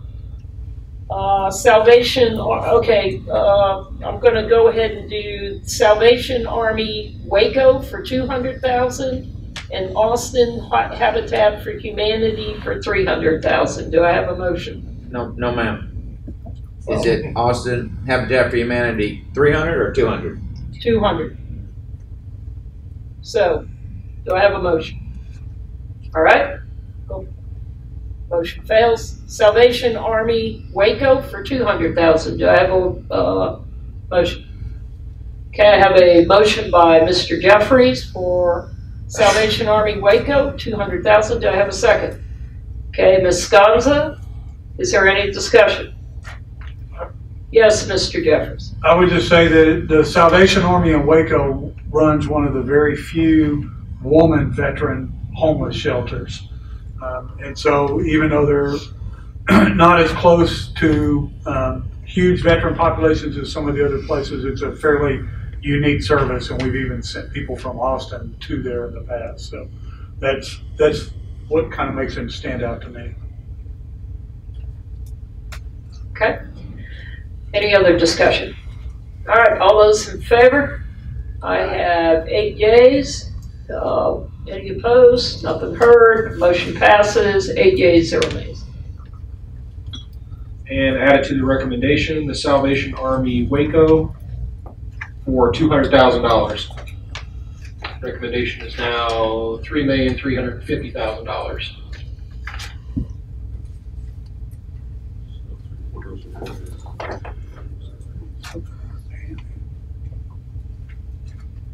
Not sure the Except for its own thing. And so there's. Okay, so as we are getting very close on the funding, I would just like to point out the visual aid here of the map for my distinguished members as we're getting down. And one of the commission's priorities is wide distribution of grants. Can I Yes, ask a question about, I see that Central Texas Opportunities Inc. is underperforming. One, I'm not sure why they're called Central Texas Inc. They're listed in the Panhandle, but can y'all detail some of their, like, is it 0 non-performing or close to the line non-performing? What are you looking in? What And the number? tranche 4, Oh, Central okay. Texas Opportunities. It's Thank you. 3.7 on the chart. So they're way underperforming, but they're spending lots of money. Yeah, so on the performance chart, Central Texas Opportunities, this is as of anything submitted Friday, last Friday. They've expended 34.6%, and they've served 3.7%. Yeah, that's all right. I guess, and another, I don't know if you can tell this level of detail or not. So they're listed in Panhandle and Alamo. Can you tell where that money was spent? Was it spent in the Panhandle or was it spent in the Alamo region? I'm looking at their current grant. They are covering, their service area shows to be Panhandle and Alamo, yes. So if you look on it's tough to see on the display up there, but if you look on the chart that you have sitting there in front of you, you can kind of see how that Panhandle dips way down into Central Texas. Yeah. And then you get some of the out, so they're probably crossing over. Can you look up the counties on that grant for me real quick, Julie? Their current grant service counties, we'll get you a list of counties. We don't have anything just in that area. I'll look up the application. It's probably the same. West Texas says West and Panhandle, but also, again, Alamo. Well, Mr. Jeffries, It could be just one county. Let me look at it real quick. Rolling Plains works fairly wide. Yeah, that's why we So- push them early. And they kind of, and even though they're listed in Region 8, they are serving, and if you're familiar at all, they are serving the westernmost part of Region 8, which is outside of Wichita Falls, very rural. So that's one of those where they've got a couple of counties in 8, so they call 8, but in reality, they are more serving Panhandle. that's lower Panhandle region. Yeah, but don't forget, we just approved Rolling Plains. But that's what we're talking about. Yeah. Yeah, Yeah. and so that's a 1 and an 8 there. I mean, it just. I was just, as I looked at the map of the money we'd spent, I was just, Yep. they're saying noticeably less in that area. Right. Well, and in fairness, and this is something Mr. Cato's told me in the past, but I've talked to some of my VSOs about, you don't put a grant request in, Right. and they've only got 3. If you don't apply, you can't get it. Right. Nick, can I ask you again, the priority is home mod assistance, right? Right, so number 1 was wide distribution of grants. Number 2 was priority of funding to home mod assistance. Number 3, diversity of services, outstanding and fully funding. So when you look up here, that we've already voted on, we've got a lot of home mod and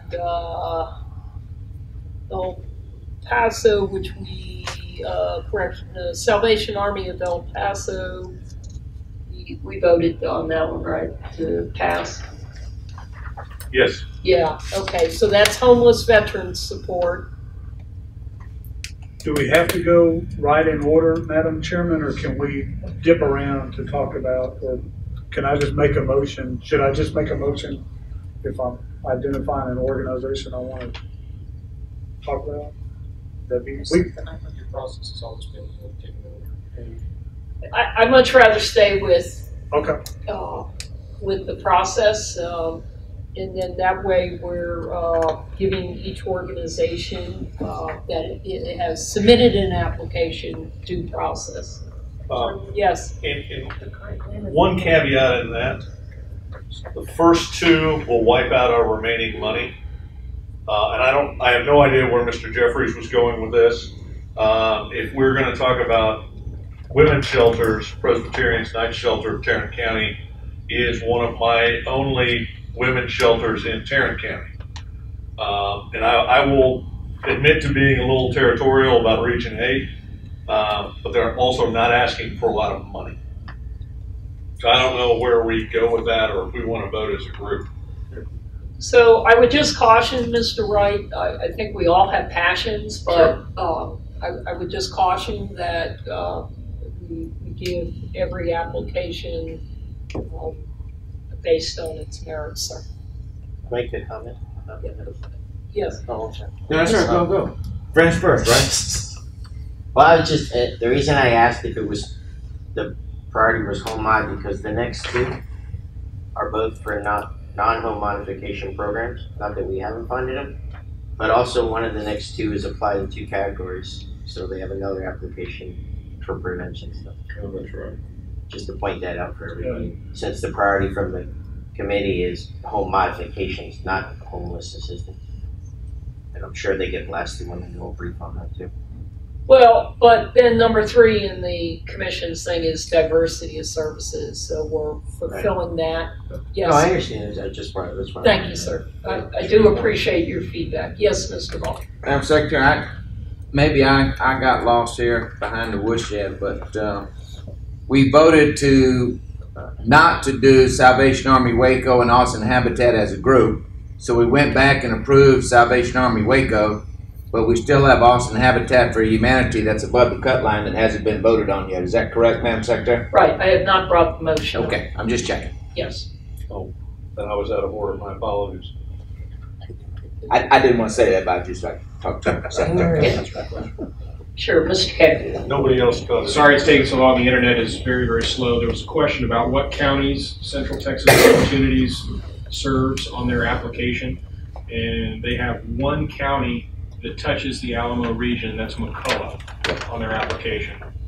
And then in the Panhandle region, they serve Brown, Callahan, Coleman, Comanche, Eastland. So those are all, and Runnels and Taylor. So basically they surround. They're pretty far south Panhandle type counties. That's Abilene area. There you go. She expanded on it so you can see what it is. Yeah. So that just that one county dips below and touches that region. But the way we define it, it kind of shows yes, they're providing services. Okay. Yes, Ms. Gunn. I don't know if I'm out of order, but or if we're ready to talk about this, but West Central Texas Regional Foundation, they provide housing services and not modification. So I see that as a diversity. They're in the Panhandle, West Texas, and the Alamo region. I want to consider that. Those are several areas. I would like to see the counties they serve, and we have a modification or roofing project in that area, but we don't have a housing assistance in that area, and that's a rural area. Besides the Alamo. I'm sorry, you wanted the counties list Yes, for West Central I'd like Texas? to see the Okay, counties that just a second. serve. It's on the map. Got it. Okay, she's faster than my internet. She's quick.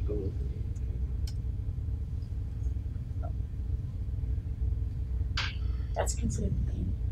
Yep. Yeah, see, everything from here up is the letters really on. It's quite a few counties though. Something to mention to our friends at the One Stop up there. Get more grant requests in. Well, there's not that many people live there. Yeah. And just there's almost no service officers in that area that might spearhead the completing of that. So I'd like to, so we have one to vote on that's above the line, which is Austin Habitat for Humanity, which we already have coverage in that area for that. We did it. We voted on it. For 500,000, would we be able to vote for something that's 100,000 more than the 200,000? So, like, if we were able to swap out Austin for West Central Texas Regional Foundation, would you be able to do that? Well, so what we're going to do is the next one in line to be voted is Austin Habitat for Humanity, and knowing that we've had all this discussion, then we'll dictate how the committee votes. Thank you.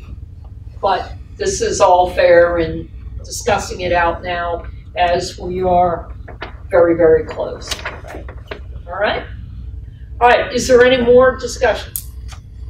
Okay, let's go ahead and then do Austin Habitat for Humanity Incorporated for 200,000. Is there a motion? There's a motion by Mr. Wright for Austin Habitat for Humanity for 200,000. Is there a second? I'll second. Okay, seconded by Mr. Boatman. Any discussion? I just want to point out that we have $500,000 in that area, whereas the Panhandle is very short as far as the range. So we have Rolling Plains, which covers the Panhandle district or Panhandle region for a roofing project, but they don't have any homeless. There's no diversity there. So I would like to consider West Central Texas Regional Foundation, which is a provides housing services. They cover region 1, 2, and 3. Would be more diverse. I'm saying that it would be more diverse and a better spreading of the money if we were to consider that instead of Austin. All right, any other discussion? Yes, Mr. Wright. The concern that I have is, and I can appreciate us doing that, but we're basically, they're the 5th ranked group in that tranche by itself. And I get the diversity, but I've looked at one of these so far, and where we also need to consider where the people are. We do have money going out there. We haven't totally shut them out.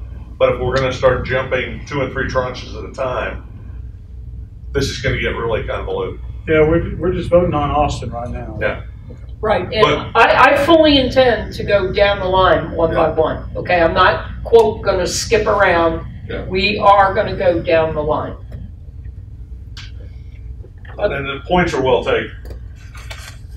The only thing I would add is, correct me if I'm wrong, ma'am, so the purple that's the area we're talking about voting on right now. Habitat for Humanity, I'll make it darker. Yeah, so I would say we are well covered in that area based on this graphic.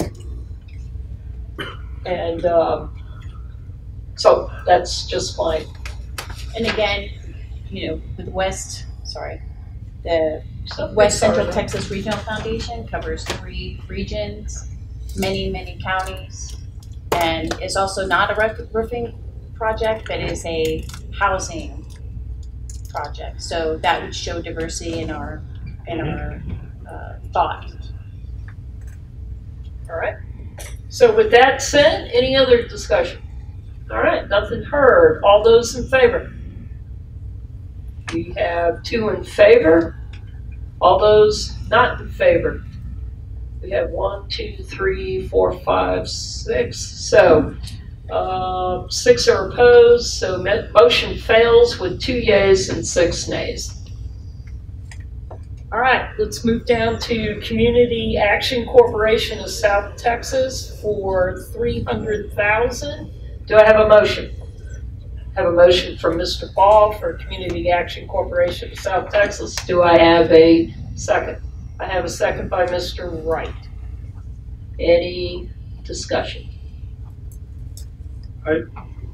Yes. Just for Mr. me, although it's worthy and in a necessary area, I think there's some other projects further down, and I would rather save this $300,000 since they were below the cut line to start with.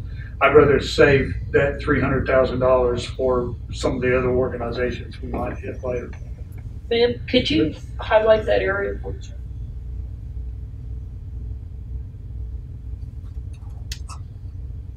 Okay.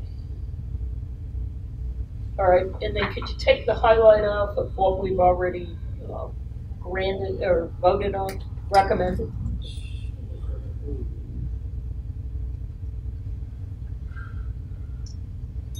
Because I see quite a, if that's region 4, I see some areas I think we've already recommended for.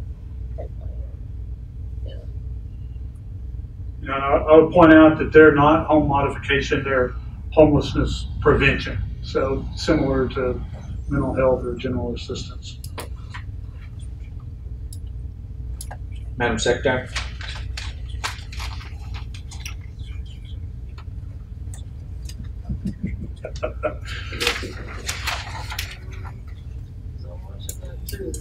Madam Secretary? Yeah, yes, hold on here.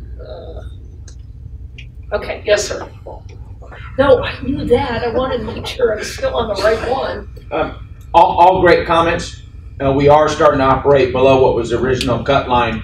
And if you'll take a look to the far right of the chart, as we get below the cut line, you go over to the far right column of overall rating, and the 2 in from there, the high risk, you start seeing some of the reasons why some of these grants are below the cut line. A lot of them are below average and are unsatisfactory and high risk.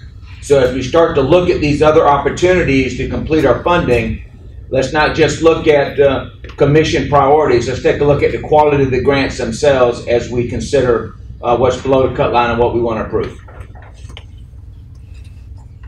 Thank you for your feedback. Yes, Mr. Wright.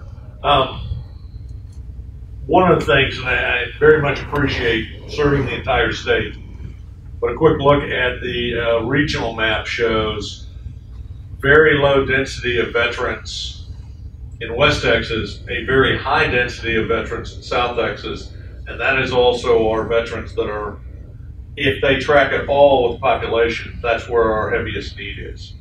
So in favor of, what are we talking about? Community Action Corporation.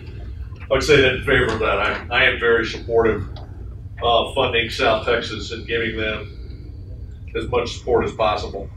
And it's a tough year because we don't have enough money to share around, but the population map kind of screams, where's the biggest needs? You know, where are the most veterans? And I'd just like to say that Panhandle region that includes, if you, just a counter, includes that heavy population area. So it's not necessarily, if you think Panhandle, you would see in the top half part of the region. You're actually, the Panhandle is considered below that where there's a heavier population. You just have to see there.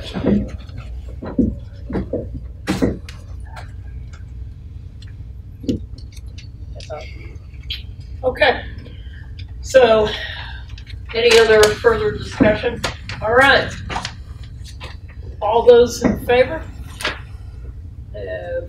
1, 2, 3, 4, 5, 6 in favor. All those opposed, and I have 2 opposed. So motion passes with 6 yeas and 0 nays. Mr. King. Okay, and added to the recommendation is Community Action Corporation of South Texas for $300,000, and that brings us to $3,650,000 recommended so far.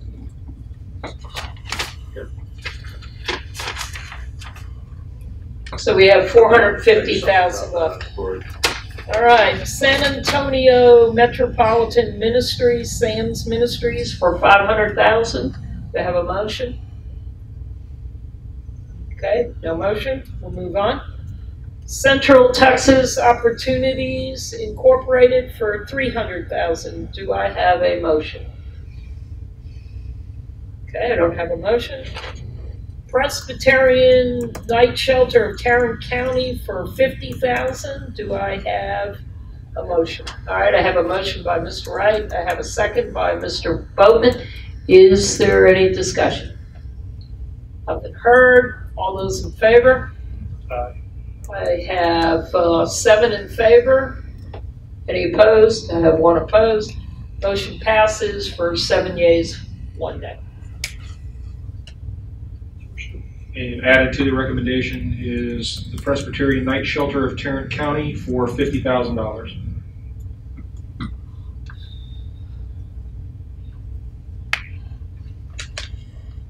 Sorry, that gets you to 3.7 million, 4.1 available.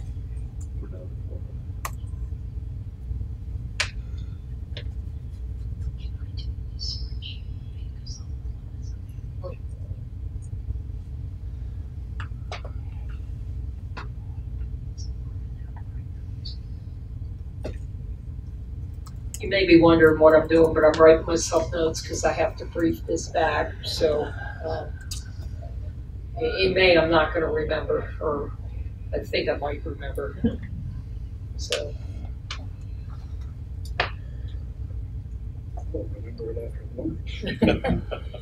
What did we vote on last? Okay, Terra del Sol Housing Corporation for $200,000. Do I have a motion? I have a motion for Mr. Ebreg.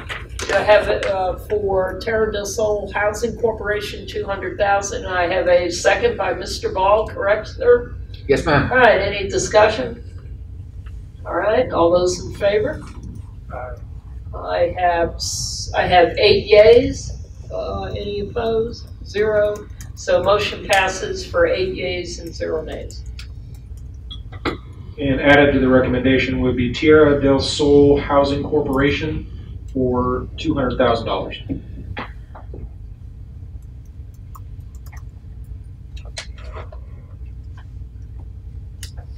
Okay, so we have $200,000 left. Rebuilding Together Houston for $500,000. Do I have a motion? I do not have a motion. Oh, I'm sorry. Excuse me, Mr. Ehrig. Okay. Yeah. Do I have a second on Mr. Ehrig's motion of Rebuilding Together Houston for $500,000? Okay. I don't have a second, so motion fails. Okay. Do I have a motion for CLC Incorporated for $500,000? Okay, motion fails. Salvation Army of San Antonio for $400,000. Do I have a motion? I do not have. Oh, Mr. Ball, excuse me. Beg your pardon. Do I have a second on Mr. Ball's motion, Salvation Army of San Antonio?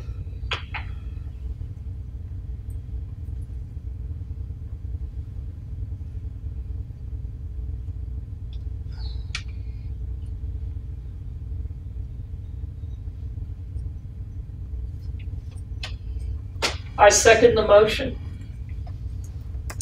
Is there any discussion? Yes, Mr. Ball. Yes, Madam Secretary. One of the main reasons that I took a look at this one is as you review the rest of the grant applications that are out there, all the remaining grant applications for this category are either below average or unsatisfactory, and in some portion also are high risk. And so if you're looking at those grants that are satisfactory, this one does meet that criteria. So that's why I recommended this one. Yeah, and I'll tell you, the reason why I seconded the motion is, number one, it's a huge area that we're encompassing there. It is Veterans Homeless Prevention, so we're also diversity. Yes, ma'am. And honestly, on the list, it's the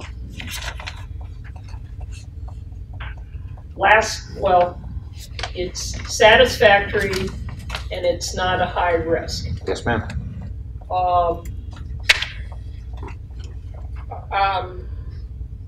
Yeah, I'll just say that for right now. Because when you look at the next one, I would invite the committee's attention to the high-risk column and the average score. But with that said, is there any further discussion on this? All right, let's call the vote. All those in favor? Okay, we have 2 in favor. All those opposed? We have, okay, we have 6 opposed. So motion fails with 2 yeas and 6 nays. Okay, let's go on. West Texas Regional Foundation for $300,000. I have a motion by Ms. Sconza, and I have a second by Mr. Wright. So the motion is by Ms. Sconza, West Central Texas Regional Foundation for $300,000, seconded by Ms. Wright. I'd like to add that when you're looking at scores. Well, wait. Oh, So we now can't we're say that gonna, yet. Okay, now let me, is there any additional discussion? I believe Ms. Sconza, you Yes. have discussion. So you noted that the score was below average, but the one above it is only 3 points above average, but it serves a large district in a rural area. So, and it's diverse. So we don't have a housing program in that area as I believe we already have housing in the one above it. So that's why I chose. Thank you, ma'am. Any other feedback or discussion? Mr. Ball? Yes, ma'am.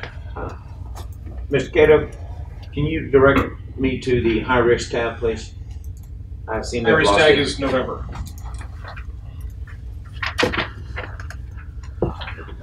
Thank you, sir.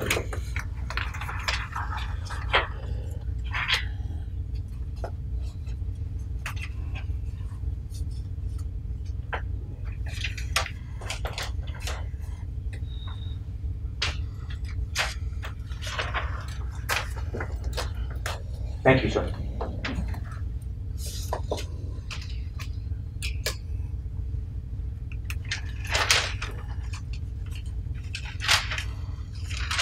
Just as a question, do we have any idea how long the West Central Texas Regional Foundation's been in existence? Give me a second here. My internet is really slow. I'm opening up the application. I think a lot of social service organizations in this area, they're pretty much live on edge, but many of them have lived on edge for 50 years or more. And that's going to make them, be a risk because they're delivering services in the area where there's nothing and no big donors. And that could be why these dollars are important. But it'd be, if it's something that just sprung up to grab this grant as opposed to something that's been delivering service for a couple of decades and is looking to extend their capabilities, I think that's important to know. Good call. Can't you possibly put that on? We saw that with the triad funds where nonprofits would start just to get that funds and it not be viable, but that's part of the genesis of this program here. Yes, sir. Because they don't want to overfund a low population region, but I want to make sure that they get funded. And it looks like this will actually overfund them compared to other regions with much larger populations. Madam Secretary? Yes, sir. Could I ask the question of the board members at large? 2 of the board members have voted for the Texas National Guard Family Support Foundation, which is a statewide organization that serves a lot of people, roughly 100. They are not, well, I guess they are high risk, they're just not red. Okay. So I withdraw my question.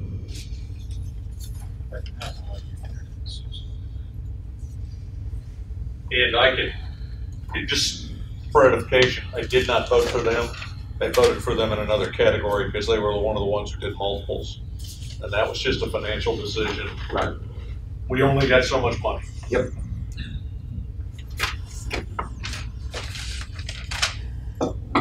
So, as some clarification, and General Counsel, please stop me at any time, but we are in a public thing that, one thing I will say that the commission members will certainly very quickly look down the line here and say, okay, this is Raina. Why did you vote for one below average when you had all of this above? And so while I successfully was able to get through a couple of our recommendations, and I'll tell you that's why I'm just writing notes left and right, because that's what we have discerned over and chatted about at length. Am I in line, Ben? Yes. Okay, thank you. Madam Chair, if I could comment on your comments, one very simple answer that I would give would be, given the way the grants fell in order, we had huge grant requests that basically were going to choke off other grants.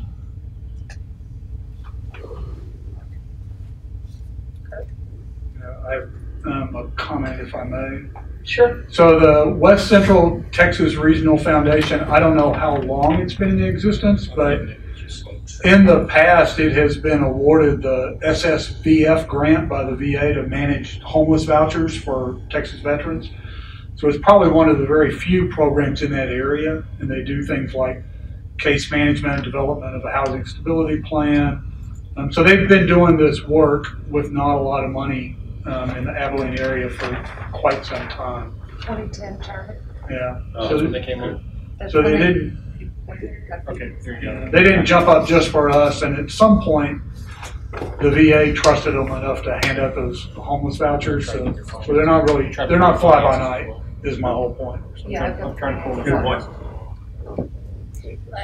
And then just to follow that up, Madam Secretary, if I'm not mistaken, even though the grant might grade out below average, it still meets all the criteria, or the staff would not have placed it on the list. Is that correct?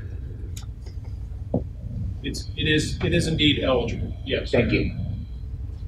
So they're maybe not the best grant writers in town. So they may be a staff stretched very thin trying to deliver a lot of services. Okay.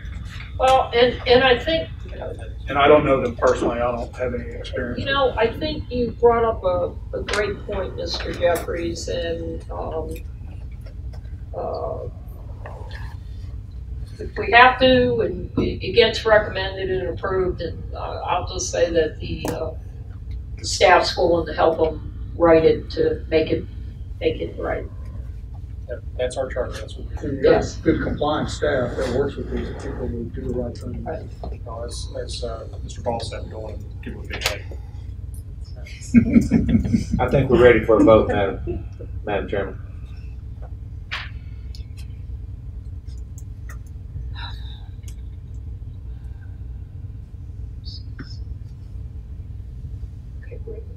West Central Texas Regional. All right, so after considerable discussion, if there's nothing else prevalent, let's call the vote. All those in favor? Okay, I have 8 in favor. Any opposed? 0 opposed. Motion passes with 8 yeas, 0 nays. And that will leave, we have overspent, and what I will do is I will then have Mr. Cato then review the ones that we are recommending to the committee. Okay, so the last one added was West Central Texas Regional Foundation for $300,000. So I'm going to go back. Please, everybody check your notes that they go with mine.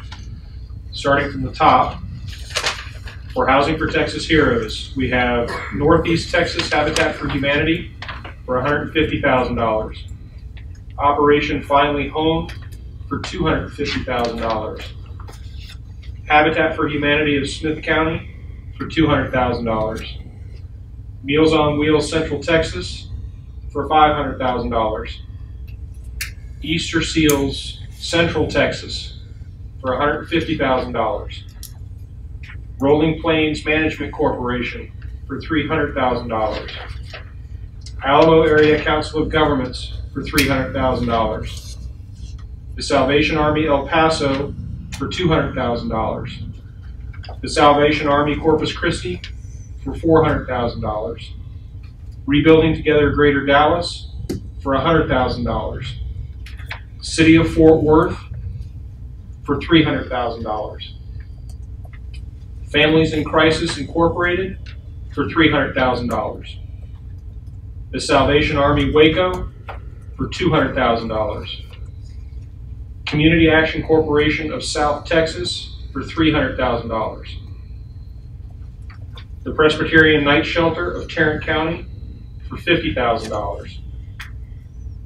Tierra del Sol Housing Corporation for $200,000. And West Central Texas Regional Foundation for $300,000.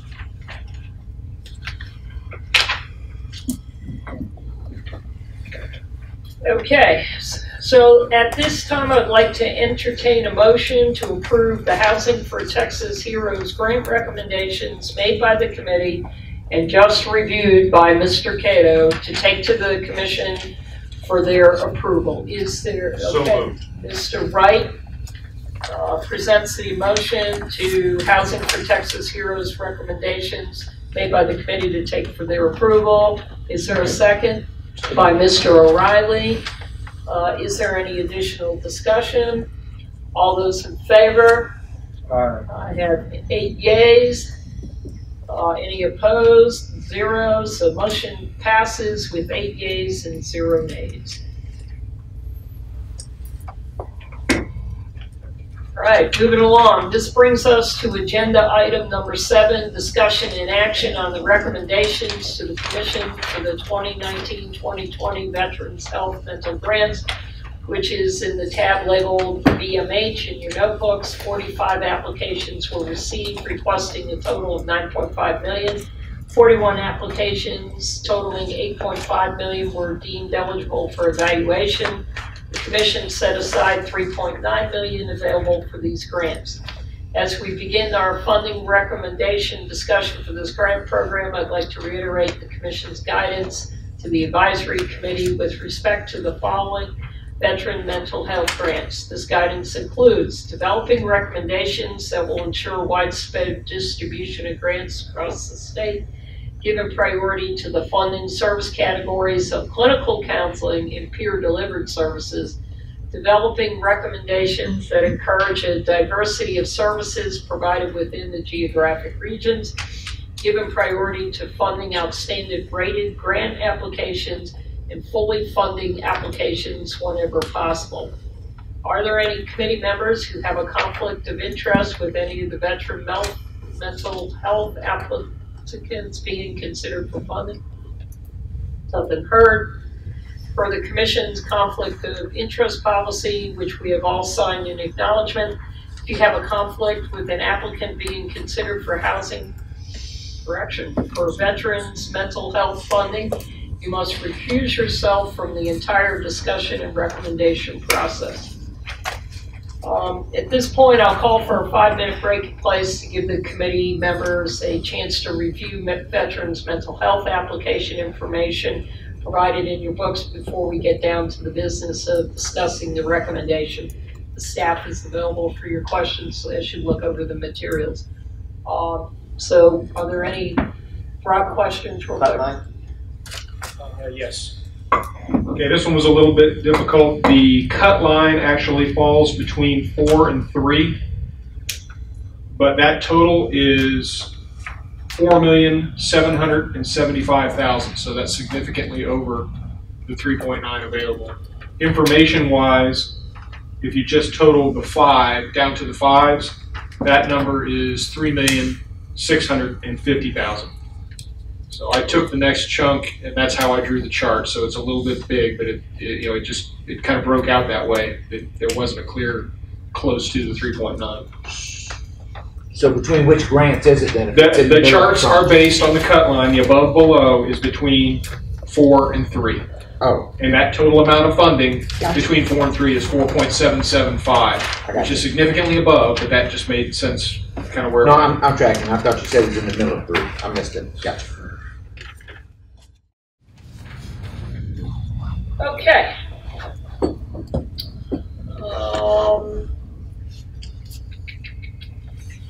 All right, at this time, what I'd like to do is, if I could just have everyone reference Tranche 8, which would be Santa Maria Hostel Incorporated for $200,000, Dallas County Community Supervision and Corrections Department for $150,000, and West Texas, $1,000 that is, West Texas Counseling and Guidance for $500,000.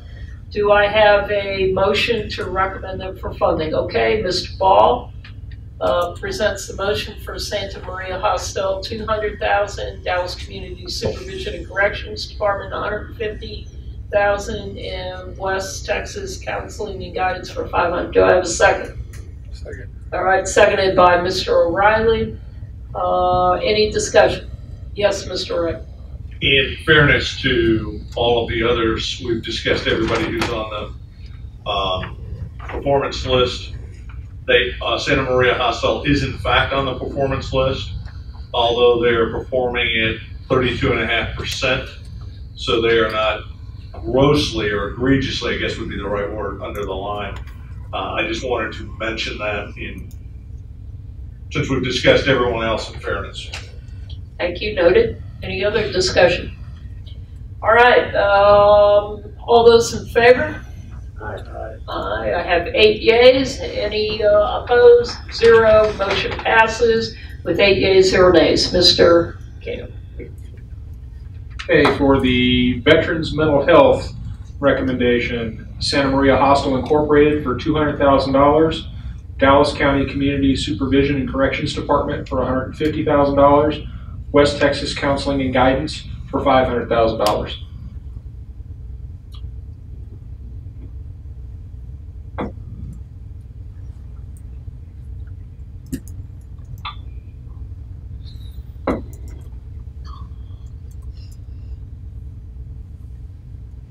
Okay, number 7, I'm going to go ahead and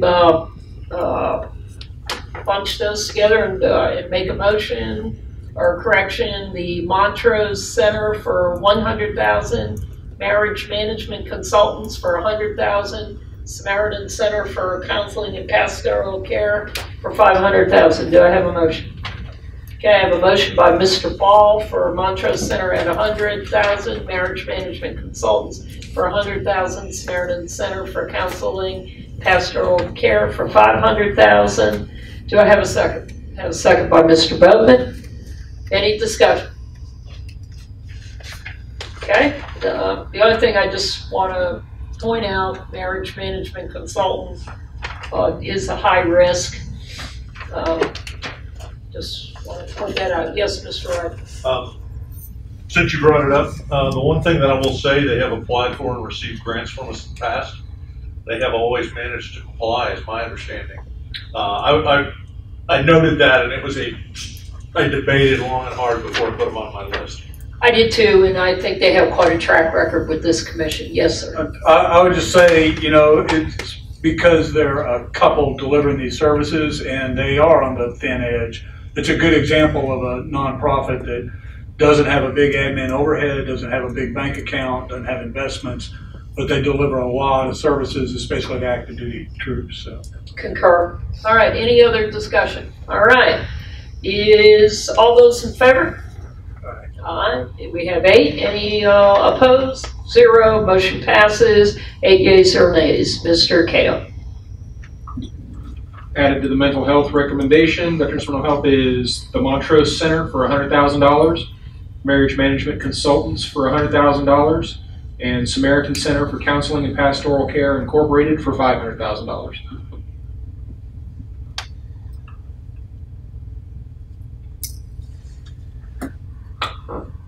Okay. I'm gonna put it out there. You wanna vote on, number 6 or go line by line? Tranche, all right, let's do the tranche. Center Point Incorporated for $100,000, Tropical Texas Behavioral Health for $500,000, United States Veterans Initiative, parentheses, US Vets, $300,000, Project Amistad, $200,000, Hot RM, HRMR, $250,000, and Mental Health America Greater Houston, $300,000. Do I have a motion? I have a motion by Mr. Jeffries for Center Point Incorporated, $100,000, Tropical Texas Behavioral Health for $500,000, United States Veterans Initiative, $300,000, Project Amistad, $200,000, Hot RM, HMR, $250,000, Mental Health of America Greater Houston, $30,000. Do I have a second? Seconded by Mr. Wright. Any discussion? No discussion heard. All those in favor? I have 8. Any nays? I have 0. Motion passes with 8 yeas, 0 nays. Mr. Cato.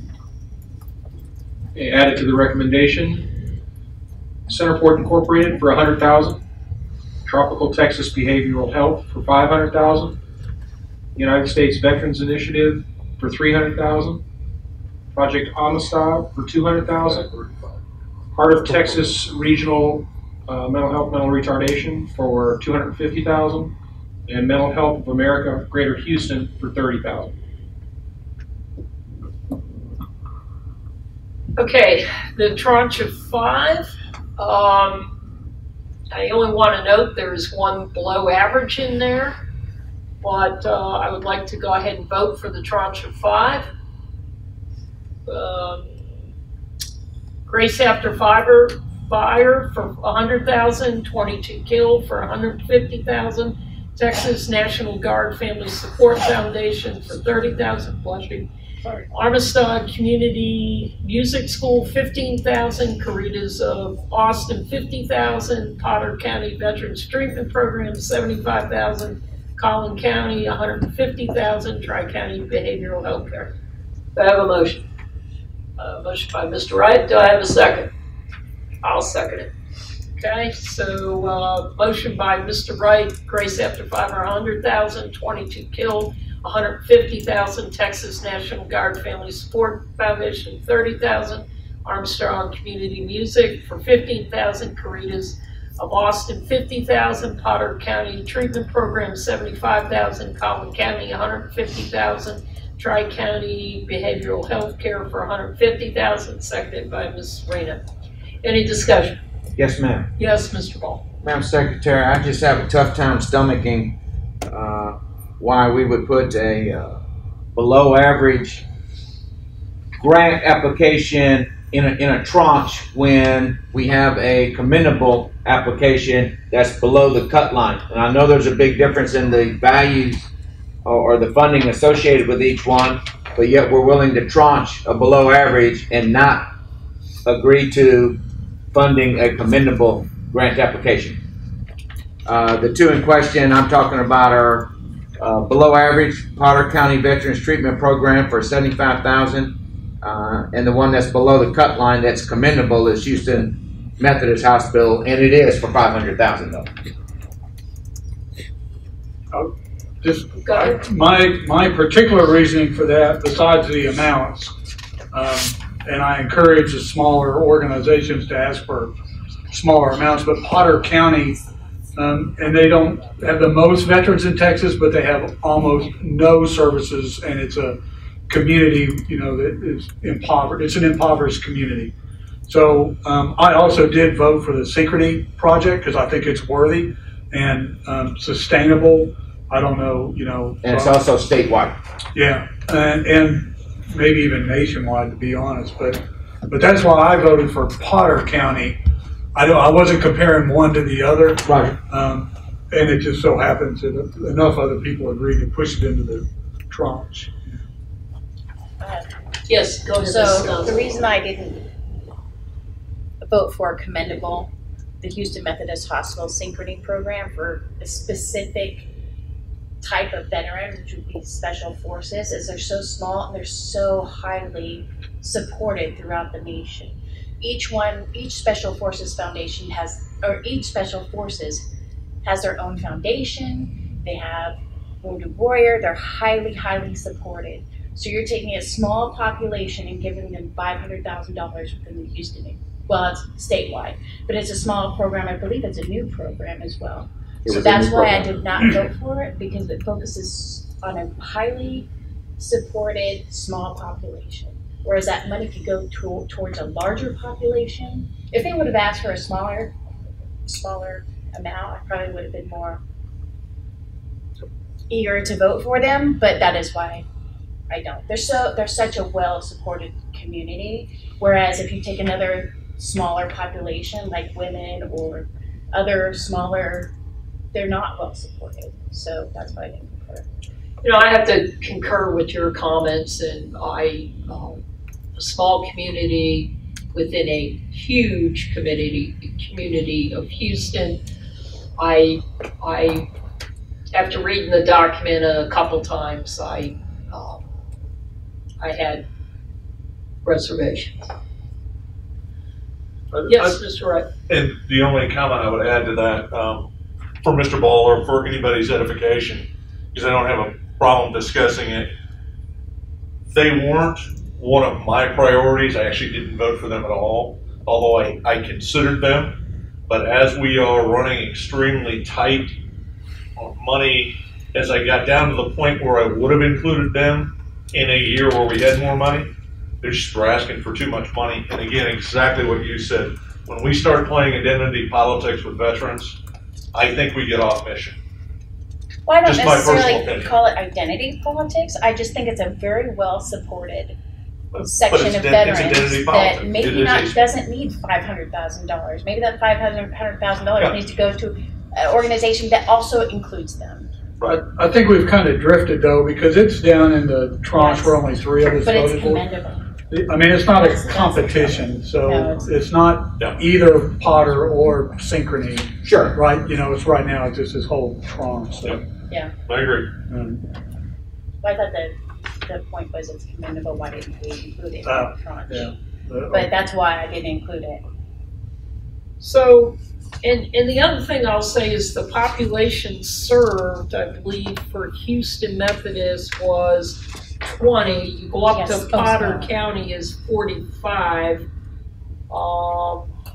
And then, you know, the only other, you know, 2 small numbers there is on Texas National Guard Family Support, that's 23. The Veterans Guitar Project, Community at 15, I got it, but I think there's wealth, and I think there's a lot to say about those programs. Okay, let's call the vote then. All those in favor? I have 7 in favor. All those opposed? I have 1 opposed. Motion passes with 7 yeas and 1 nay. Mr. Cato. Okay, added to the Veterans Mental Health Recommendation, Grace After Fire for $100,000, 22 Kill for $150,000, Texas National Guard Family Support Foundation for $30,000, Armstrong Community Music School for $15,000, Caritas of Austin for $50,000, Potter County Veterans Treatment Program, $75,000, Collin County for $150,000, and Tri-County Behavioral Health for $150,000. And that gets the recommendation up to $3,650,000 with $3.9 million available. Okay, so that makes it $250,000 Much better.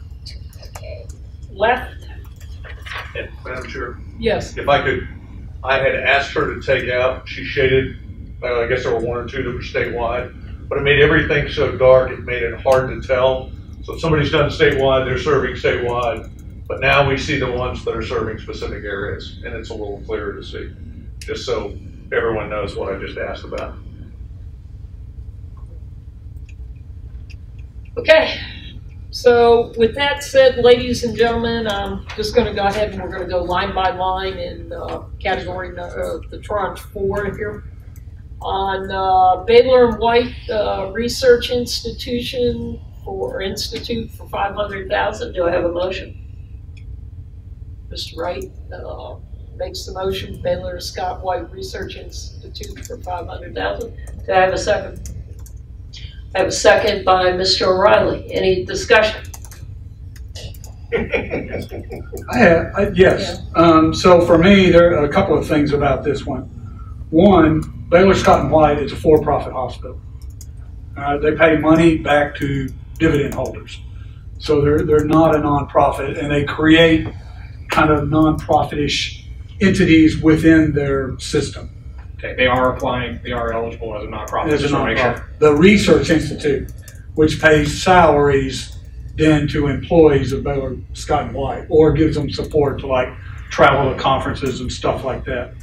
And that's why, like, you go to HEB and you'll see they want you to donate to a company. It's like giving money to Apple so they can develop the next iPhone. But also, it's a duplicative program. They're offering telemental health, which is offered for free by the Cohen system and by the VA. Yes. And so you can get it. You can get this same program other places. Some of the people that are employed by the Scott & White Research Institute are actually also VA employees using VA technology with the Baylor Scott & White system to offer a program. And I think this is new that they've come and gone in their requests for grants before. And then of course they want $500,000, which is a huge chunk of all the money that's left. So that's my issue and why I haven't voted for them and would say that we could save our thunder for some other worthy organizations down the line. Go ahead, Neil. I agree, and I also want to add that they could also be a part of the CHOICE program. So they could partner with the VA to be a part of the CHOICE program to provide telemental health services to the veteran community. So they can say they already can get reimbursed. So why reinvent the wheel? You know, you've got a VA employee who is working both sides of the house. He knows the system. Right. And so they should be applying for CHOICE and getting the VA, who's supposed to be paying for these services anyway, to be paying for these services. Mr. Wright. Thank you to both of you for reminding me why I didn't put them on my original list. I knew there was a reason, but so sorry. Anyway. Mr. Riley, not putting you on the spot, but no, that's fair. They were on my list and fairly high. My recollection is with their presentation, I thought was extraordinarily professional, and I was impressed by it. I defer to my associates here who have a closer connection to it, but I rated them very high based on that presentation. You know, and I have to concur with you. I was very, very impressed, well polished, and you know, I thought it was, but when we listen to the feedback of the peers and distinguished committee members, I feel like there's repetitive services here that can be, veterans have touch points that they can get to readily. I appreciate that. I think that's one of the reasons they're so professional is because they do this, it's their job already, right? And why we would take money from other nonprofits, you know, with this program, I'm not saying they're not worthy, but yeah, build CHOICE. Hire one more person, turn your bills into VA, and they'll pay for it, and free these funds up for a nonprofit that does something more unique. Yes, Mr. Wright. A question for our general counsel, and it's kind of a Robert's Rule of Order question. Because I made the motion kind of in the mental process of getting through this, am I still allowed to vote any way I want? Yeah. Okay, just wanted to clarify that. I've voted against one of my motions already today. Did you? Okay. Catch that. I have too. I think we've discussed this at a 360, so let's go ahead and call the vote. All those in favor? Oh. Sorry. No. Both of them are gonna vote. All right. I have 0 in favor, all those opposed. I have 8 that are opposed, so motion fails. 0 yeas, 8 nays. All right, the numerical center for 300,000. Do I have a motion? Sorry, it's the ecumenical center. Sorry. Thank you. Ecumenical center. Okay. Thank you for the feedback. No. Okay, so Ms. Gonza for the ecumenical center for 300,000. Do I have a second? Seconded by Mr. Erick. Any discussion? Yes, Mr. Wright. They are on the underperforming list. They've spent 5.1% of their money and only completed 13.3% of their performance goals. Well noted. Ooh. Well noted. All right, any other discussion? All those in favor? All right, all those opposed? We have 8 opposed, motion fails with 0 yeas, 8 nays. All right, Bear County Commissioners Court for 150,000. Do I have a motion? Nothing heard. Jake E's Riding Roundup for 75,000. I have a motion from Mr. Ball for Jake E's Riding Roundup for 75,000. Seconded by Mr. Wright. Any discussion? Is this your animal program? Fine. Just ask him. Okay, let's call the vote. All those in favor? Aye. I have 1, 2, 3, 4. I give it like a 5. Where? Oh, 5. Okay. 1, 2, 3, 4, 5. And that's Mr. Ball, Mr. Erick, Mr. Wright, Mrs. Reyna, and Mr. Jeffries in favor. All those opposed? I have 3 that are opposed, so motion passes with 5 yeas and 3 nays. Mr. Cato. So adding to the Veterans Mental Health recommendation, Jake E's Riding Roundup for $75,000. And that now gets us to a recommended amount of $3,725,000 of the $3,900,000 available. The motion was made by Mr. Ball. Mr. Ball. Seconded by Mr. Wright.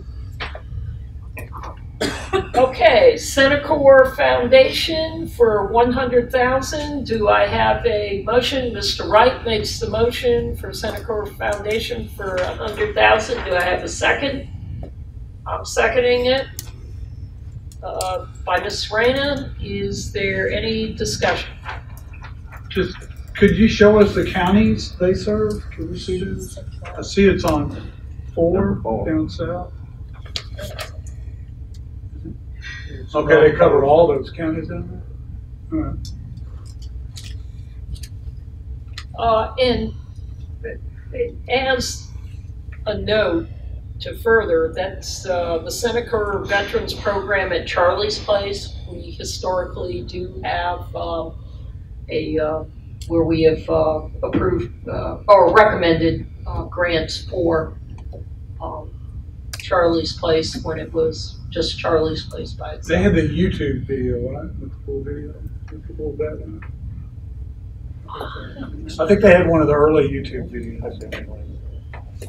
Okay, any further discussion? All right, let's call the vote. All those in favor? I have 1, 2, 3. Okay, we have 8 in favor. Any opposed? 0. Okay, motion passes with 8 yeas and 0 nays. So added to the Veterans Mental Health recommendation, that is Senecor Foundation for $100,000. That gets us to $3.825 million with $3.9 million available.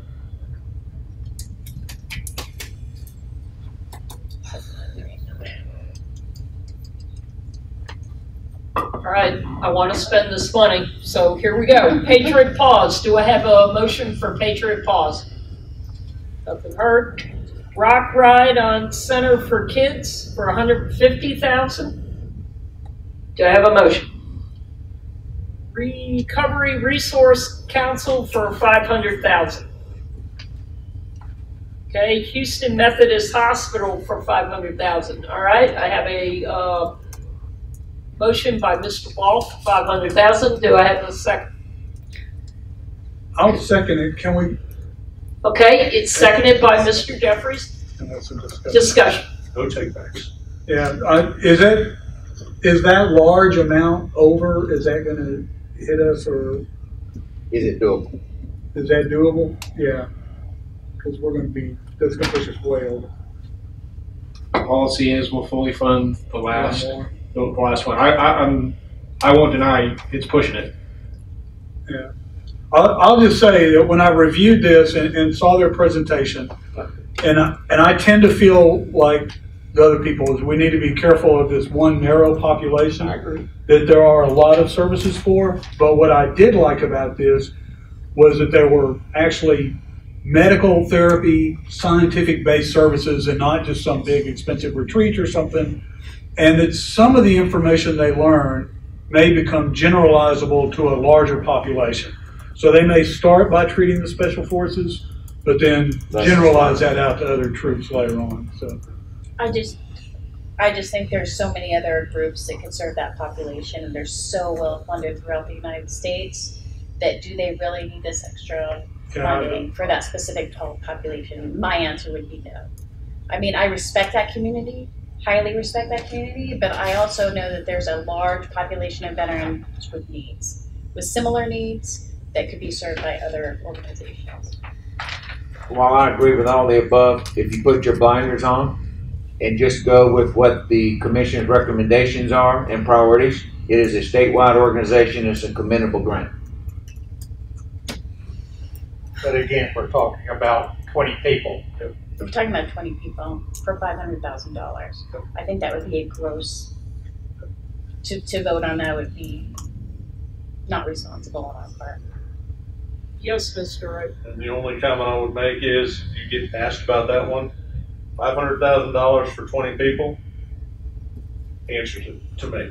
Well, let me be crystal clear, and there are people sitting in this room that, you know, after I had to brief the last one, I'm not afraid of that, and trust me, I'm not afraid of that, and I got some people mad at me, and that's okay, but you know what, our job is about the veterans. Our job is about what us as a committee come very passionately to debate about, and that's who I worry about, is that veteran when I walk out this door.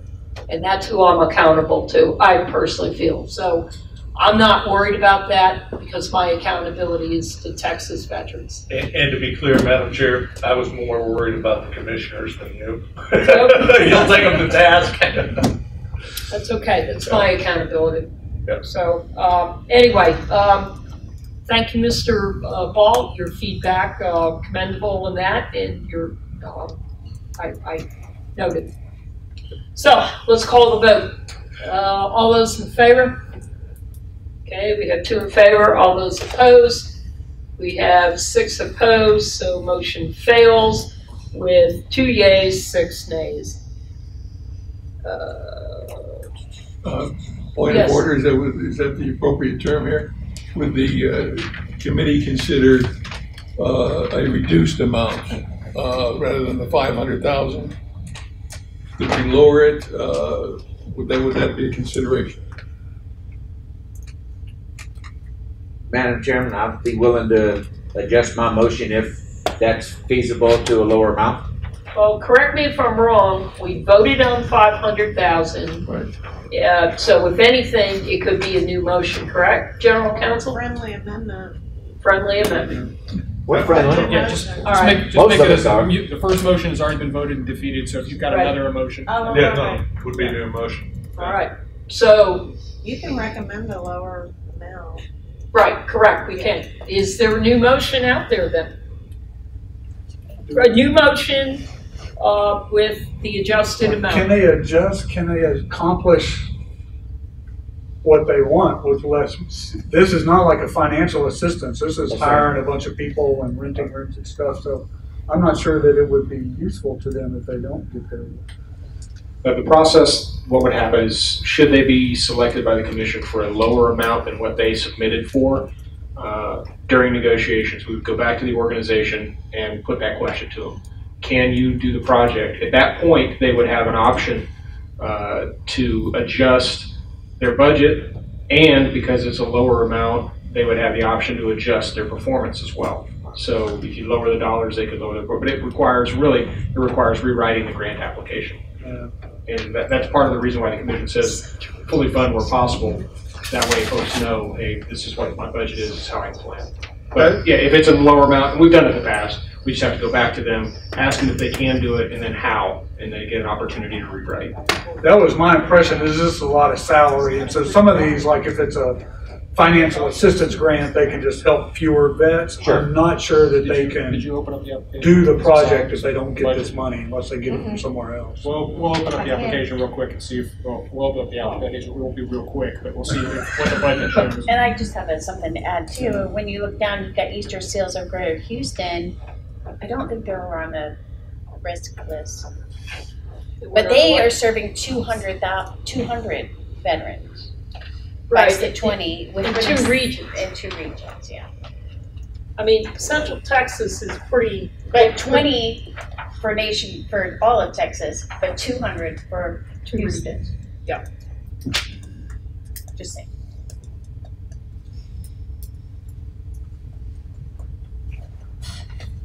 And it's closer to, you know, the recommended funding.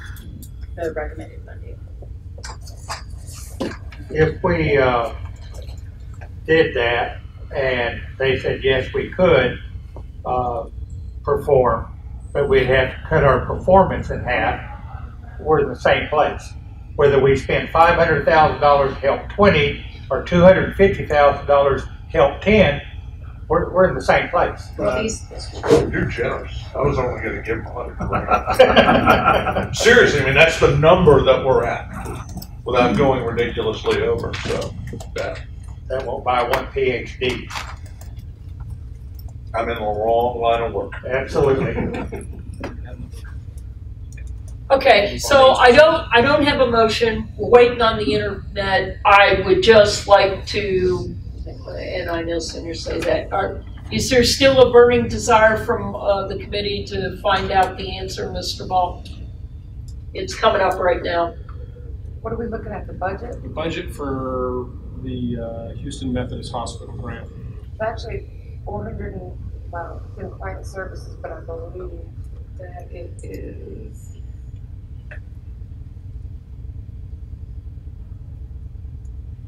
going to open shortly. I thought yours was coming up.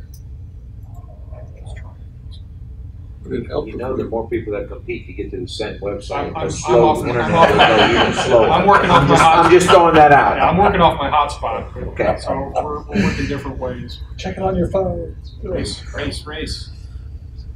Well, you think looking at those They're spreadsheets, doing therapeutic assessments.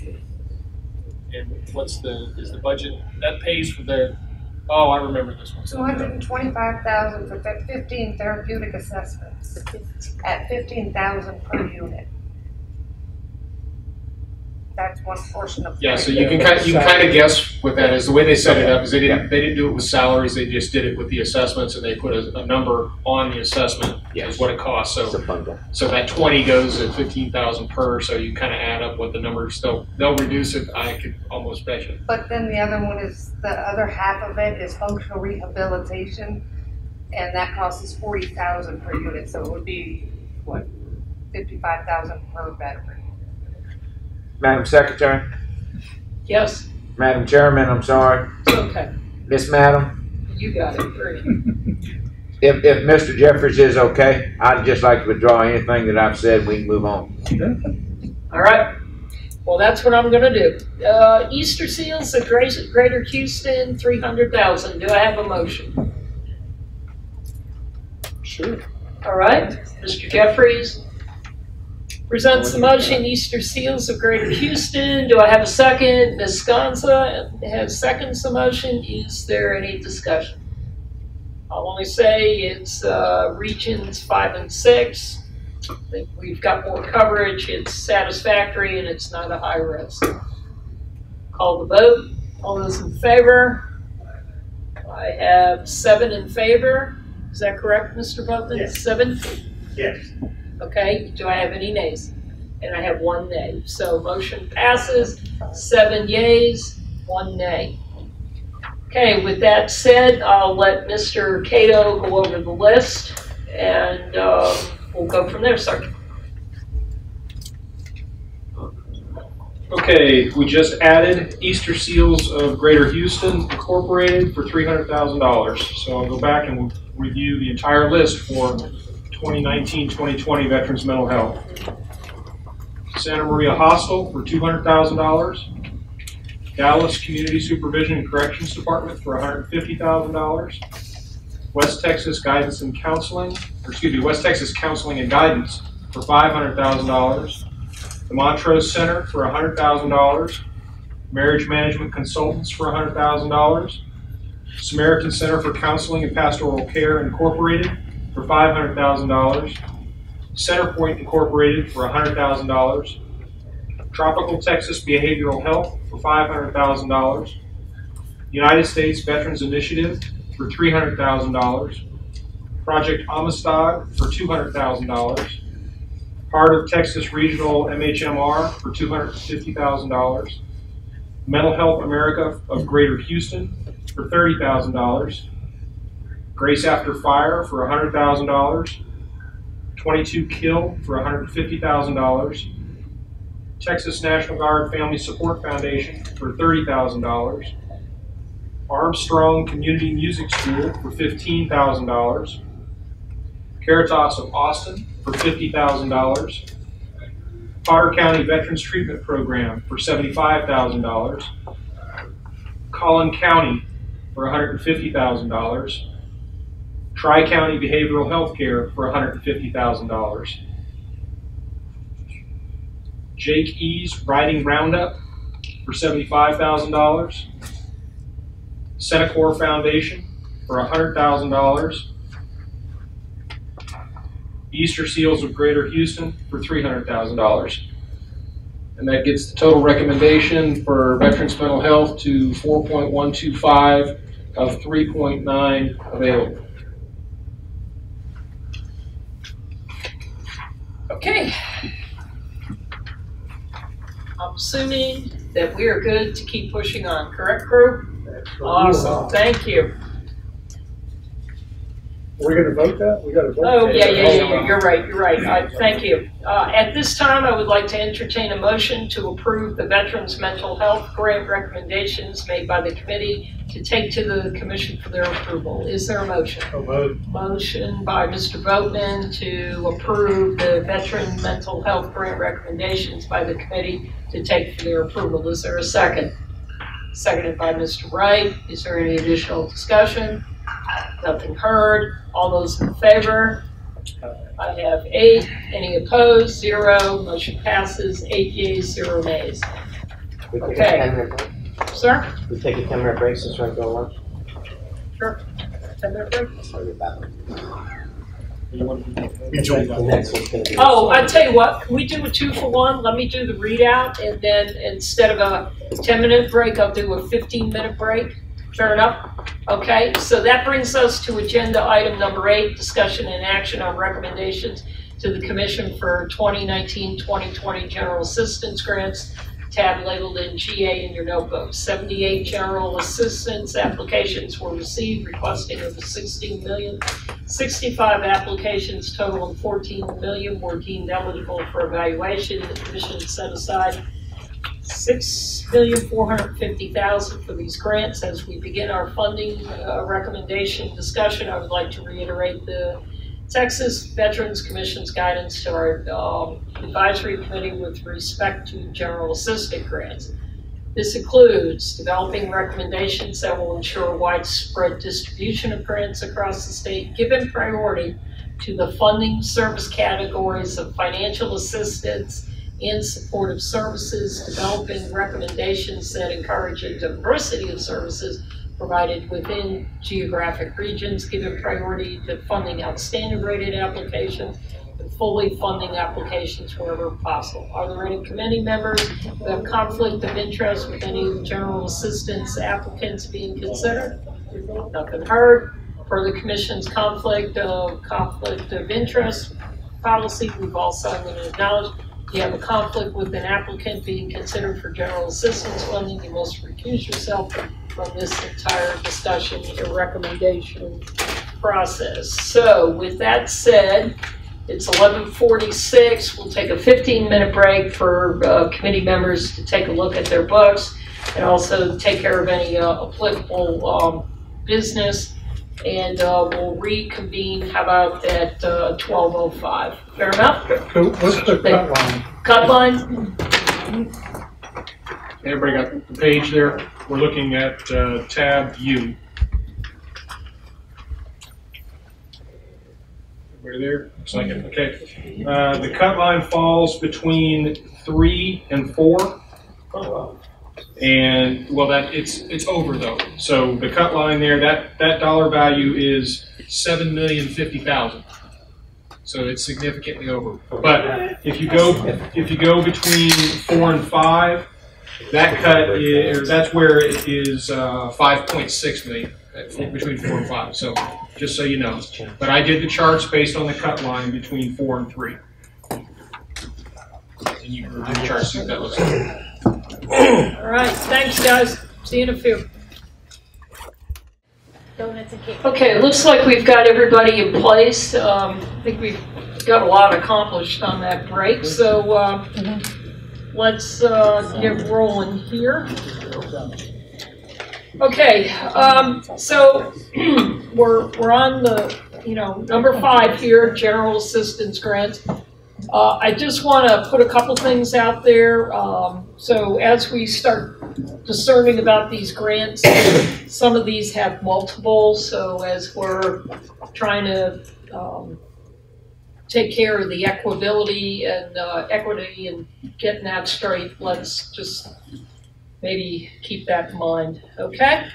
So with that said, tranche number 9. Which would be Hidalgo County Community Service Agency for $300,000, Salvation Army Grayson County $75,000, City of Fort Worth $300,000, Goodwill Industries of Houston Incorporated $300,000, Fort Bend County $200,000. All commendables. Do I have a motion? All right, motion by Mr. Wright for Hidalgo Community Service Agency, $300,000, Salvation Army, Grayson County, $75,000, City of Fort Worth, $300,000, Goodwill Industries of Houston, $300,000, Fort Bend County, $200,000. Do I have a second? Seconded by Mr. Paul. Any discussion? All those in favor? Have 8. Any opposed? 0. Motion passes with 8 yeas, 0 nays. Mr. Cato. Okay, starting the recommendation for 2019-2020 general assistance grants. Hidalgo County Community Service Agency, $300,000. The Salvation Army Grayson County for $75,000. City of Fort Worth for $300,000. Goodwill Industries of Houston Incorporated for $300,000. Fort Bend County for $200,000. That gets the start of the recommendation. Anybody in there? At $1.175 million with $6.45 available.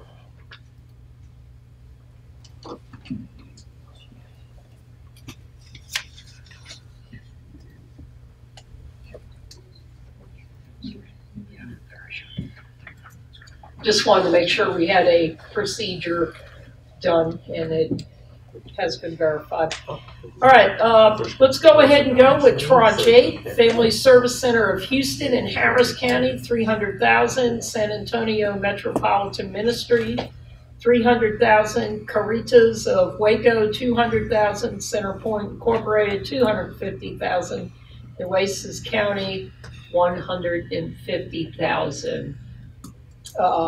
Do I have a motion? Motion by Mr. Jeffries for Family Service Center of Houston and Harris County, $300,000, San Antonio Metropolitan Ministry, $300,000, Caritas of Waco, $200,000, Centerpoint Incorporated 250,000, 150,000 for Nueces County. Do I have a second? Mr. O'Reilly. Any discussion? Nothing heard. All those in favor? I have 8. Any opposed? 0. Motion passes. 8 yeas, 0 nays. Mr. Cato. Added to the general assistance recommendation, Family Service Center of Houston and Harris County for $300,000. San Antonio Metropolitan Ministries for $300,000. Caritas of Waco for $200,000. Centerpoint Incorporated for $250,000. And Nueces County for $150,000.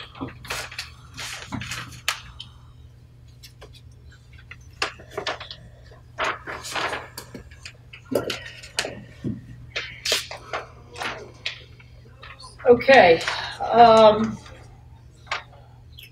going to go ahead and on Tranche 7, we'll go ahead and vote on Texas VFW Foundation singularly at $500,000. Do I have a motion? I have a motion from Mr. Jeffries for Texas VFW Foundation for $500,000. Do I have a second? Mr. Ball, any discussion? All those in favor? 8 in favor. Any opposed? 0. Correction? 7 and 1. 7. All right, let's go back. So, Mr. Ball, Mr. Erig, Mr. Boatman, Ms. Serena, Mr. Jeffries, Mr. O'Reilly, and Mrs. Sconzo vote favorable. Mr. Wright votes nay. Motion passes. 7 yeas, 1 nay. Mr. Cato. And added to the recommendation is the Texas VFW Foundation for $500,000. Okay, with that said, I would like to now on the vote for a motion for CLC Incorporated for $300,000, Hale County Meals on Wheels for $75,000. Do I have a motion? You just want to vote on those two? That's what I'm, yes. Okay. So moved. All right, Mr. Wright for CLC Incorporated $300,000, Hale County Meals on Wheels for $75,000 presents the motion. Do I have a second? Seconded by Mrs. Sconza. Any discussion? Okay, all those in favor? I have 8 yeas. Any opposed? 0. Motion passes with 8 yeas, 0 nays. Mr. Cato. And added to the general assistance recommendation, CLC Incorporated for $300,000 and Hale County Meals on Wheels for $75,000. Okay, Project Mend for $300,000. Do I have a motion for that? I have a motion from Mr. Ball for Hale County Correction Project Mend for $300,000. Do I have a second? Mr. Erig. Any discussion? Nothing heard. All those in favor? I have 8. Any opposed? 0. Motion passes. 8 yeas, 0 nays.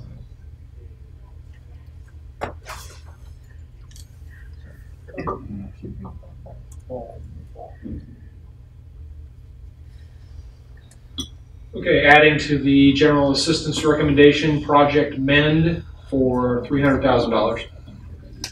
All right, bring everyone into the zone for $100,000. Do I have a motion for that? Motion by Mrs. Sconza. Do I have a second? Seconded by Mr. Jeffries. Any discussion? Nothing heard. All those in favor? I have 8. Any not in favor? 0. Motion passes. 8 yeas, 0 nays. And added to the general assistance recommendation, Bring Everyone in the Zone Incorporated for $100,000. Okay, and last one on the list, Houston Urban League for $300,000. Do I have a motion? Have a motion from Mr. Ball, Houston Urban League for $300,000. Do I have a second? Seconded by Mr. Jeffries. Any discussion? Yes, Mr. Wright? In keeping with consistency, just to note that they are the last grant request that we're going to address. That is on the financial list. They have spent 28% of their money. Their performance is at 38.4, so they are very close to being off the list. And quite frankly, if they're hitting performance numbers and underspending, I'm good with that. I'll just say, in the past, I have voted against some of the Urban League's projects, but I thought this one was worthy, and it looks like they're delivering a service in Houston that's needed right now because of the recovery. So what I would say, my comment is the Gulf Coast region, they're in the Gulf Coast region, and I believe we have already have 4 other entities along the same line for financial assistance. So I would just bring that up to the committee. And that was one of the prerogatives of the commission. Yes, ma'am. Also, though, if you recall, most of those that were coming from the Gulf Coast region, we're still talking about after effects from the hurricane. So there's still a great need in that area. I concur, and thank you for that feedback. But they also are non-performing. So, yes, ma'am. And we also have, after that, we have, I believe, 4 Gulf Coast entries prior to hitting our mark, if I'm not mistaken. Very good. What? Yeah. What did you say? We have 4 additional asks within that region before we hit our monetary mark. But they got a commendable. So they got a better app than some of those others. Right, that's true. Well, if I could make one comment, in that group, there is one that is serving multiple regions, not just unique to the Gulf region. Actually, 2 of them are serving multiple regions. Just as an FYI. How much money is that? We've got $3 million. No, I know Still how much good. we have. 2, 450, 750, over $1 million. And we have to look at how much we spend in that region now. Can we see how much we've spent? So if we included everything That's right there. That's what she has up. within that certain region. I just want to know, Oh, in Region that 5, what are we spending if we spend everything that's up to our amount? I It's don't in the think next you can tab. do that because some of them serve more than one region. Can I You just don't make know a how much comment? within that We're not grant even will halfway go. through the numbers and we're going down and picking through commendable ratings. Yeah. Unless there's a reason somebody wants to object, I don't see why we're doing this analysis now. Or Okay. less than half. One there on the naughty Okay. list. I hear you, but I I'm just just bring up making that comment, put it out there. Sure, I mean, they're fair only enough. 2.5% off of their number of target metrics, and we all know running grants that's literally 1 month of billables. So And once again, I'll repeat what I said before. This is performance numbers and expenditure numbers as of Friday. Right. As of the 31st of this month, the performance metric is 70%. Okay, let's just go ahead and call the vote. All those in favor? I have 7 in favor. All those opposed? I have 1. Correction? 2. All right, so Mr. Ball, Mr. Rerig, Mr. Boatman, Ms. Reyna, Mr. Jeffries, and Mr. O'Reilly voted for. The opposes were Ms. Sconza and Mr. Wright. Motion passes 6-2. 6 yeas, 2 nays. And added to the recommendation for general assistance is the Houston Area Urban League for $300,000.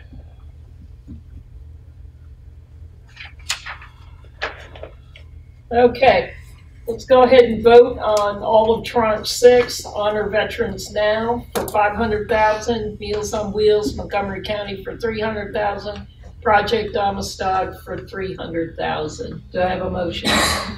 Motion by Mr. Wright for Honor Veterans Now, $500,000, Meals on Wheels, $300,000, Project Amistad, $300,000. Do I have a second? Seconded by Mr. Erig. Any discussion? Okay, nothing heard. Call the vote. All those in favor? I have 8. Any opposed? I have 0. Motion passes. 8 yeas, 0 nays. And added to the general assistance recommendation is Honor Veterans Now for $500,000, Meals on Wheels Montgomery County for $300,000, and Project Amistad for $300,000.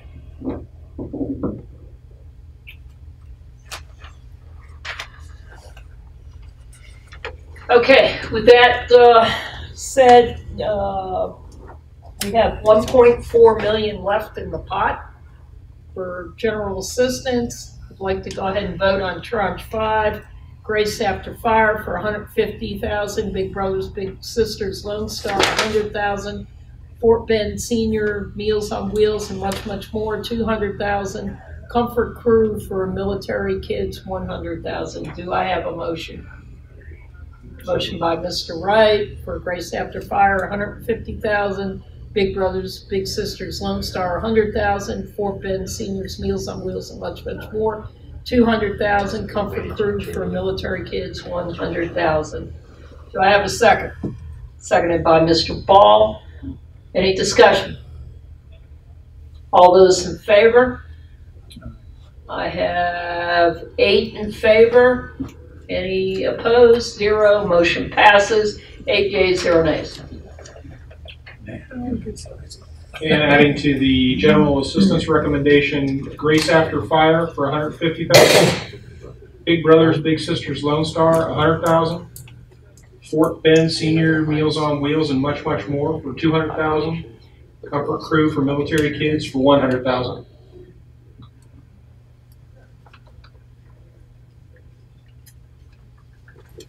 Okay, correct me if I'm math's right. We have about 850,000. Is my math correct? Okay. I passed math class. Woo! Oh, math and public. Thank you. Madam Chair? Yes. The next 4, you'd be exactly there. And my motion is that we vote on the next 4 because that's just coincidentally exactly 850,000. So that I make a motion that we approve Central Texas Operations, Lone Star Legal Aid, Citizens Development Center, DBA Achieve, and Burnett County. All right. Does anyone second it? Second that. Sure. Seconded Can I by, just point out yes. something, just for everybody? I don't know if it matters. Well, okay, we're in the middle of a motion, but we will have discussion. Oh, sorry. Never mind. Please. Okay, so seconded by Mr. Jeffries. Okay, now, discussion. Go ahead, Mr. Reader. So, and again, not to totally take away from it, but one of those scores is below average at 58, and then your last one in there is a satisfactory at 80. Whether or not that matters to anybody, I don't know, but I just thought I'd bring it up, since you'll be the one answering for us. I'll just say it's two different services, but again, it's just something to bring up. Yeah, the Lone Star Legal Aid is a useful service. I don't know really what happened to their application, but it may be that they're small, but they're something that when I was at TexVet we turned to nearly every day. And so they offer a pretty important civil law advisory service to a lot of veterans. And Catholic Charities is helpful too, I realize that, but I just see them as having a lot more avenues for money. And I don't disagree with you. I think I just bring it up because she has to answer for us when she goes up to the desk chair, That's a great answer that you could provide to them. You know, in this day and age of, PTSD and veterans treatment courts and combat veterans coming back and possibly getting in trouble, maybe coming back with a big chicken dinner, which is, bad conduct. Sure. Yeah. Lone Star is integral in helping these veterans. I mean, they're still only one of the only legal aid services in the state. So. And their staff is like that, and that's probably fed into their having the application is not as good as the service they provide. Well, That's my thought. and the other thing too is number 2, they're serving, correct me if I'm wrong, 4 different regions and 660 clients. That's quite a caseload, and that's quite a lot of regions. But there's 3 times the request. That is, and I'll agree with you, Madam Chairman. However, if you want to double, if you're just looking at raw numbers, you can double that for the same amount of money, 300,000. You can go down to the communities and schools, Greater Central Texas. So all that you say is correct. If we're looking at just hitting the mark for 300,000, you not only hit the mark, you double your output for people served, and you're satisfactory now, not below average. Although I will say you're only serving the one region, which is Central Region, versus 4 regions. So totally different. totally different focus, yes, but. Well, I think our issue now, so now we've put this motion there, we could vote that motion down and then rearrange the 4 we asked. And I mean, my kids benefited in the past from, I wish they had benefited in the past from community schools. Absolutely. But there's a program really only in a clean independent school district. That's correct. And that's why they're serving so many, because that's where a lot of deployed troops are. So we could rearrange, but I don't think the 4 we have are terrible either. Necessarily. Well, and they are, I will point out, in order of our recommendations, as we did this with everybody. So if somebody was really passionate about community schools of Greater Central Texas, they would have gotten better average scores. Yeah, 4. Well, they're both in tranche 4. Right. Well, yeah, but I'm talking about there though. There's only 4 of us voted for them up front, so. And they're all close. I mean, this was always going to be the problem with the limited amount of money we had. Yeah, I might pick a different 4 out of that group for the same amount of money anyways, but I'm happy with this, or I'll propose a different motion if this one fails. I'm happy with this. Well, I'm going to call the vote and let's see what happens. He needs to go to the bathroom. She said she called the vote. Okay, all those in favor? Let's see, I have one. See, you guys keep raising your hands after the fact. That's why I have to redo it. So 1, 2, 3, 4. Okay, we have 7 yeas, 1 nay. You didn't call for the nays yet. How many nays? We have 1 nay, 7 nays, 1 yay. Correction. You guys got me going. All right. Typical Army troublemaker. 7 yays. The 1 nay was Mr. Dan Ball, and the motion passes with 7 yays, 1 nay. Mr. Cato. I tried. Okay, added to the general assistance recommendation is Central Texas Opportunities Incorporated for $300,000, Lone Star Legal Aid for $300,000, Citizens Development Center doing business as Achieve for $200,000, and Burnett County for $50,000. And that gets the recommendation, missing a 0 there. Okay, it does. The recommendation comes out to $6,450,000, which hits our number. So, we're going to review the whole thing.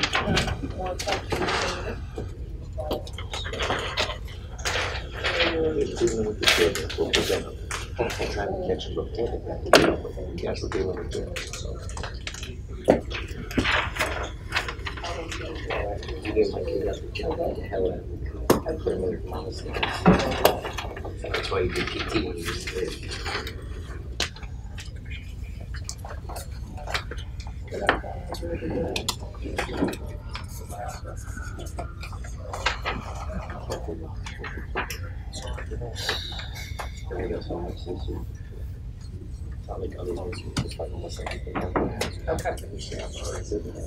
Okay. Maybe I'll get the chance to talk to. Okay. Ready to go. So, at this time, I would like to entertain a motion. Yes? Do we need to have a review? Right. Yeah. Okay. Thank you. Okay, we got it together here to review the recommendation for general assistance for 2019-2020. Hidalgo County Community Service Agency for $300,000. Salvation Army Grayson County for $75,000. City of Fort Worth for $300,000. Goodwill Industries of Houston Incorporated for $300,000. Fort Bend County for $200,000. Family Service Center of Houston and Harris County for $300,000. San Antonio Metropolitan Ministries for $300,000. Caritas of Waco for $200,000. Centerpoint Incorporated for $250,000. Nueces County for $150,000. Texas VFW Foundation for $500,000. CLC Incorporated for $300,000.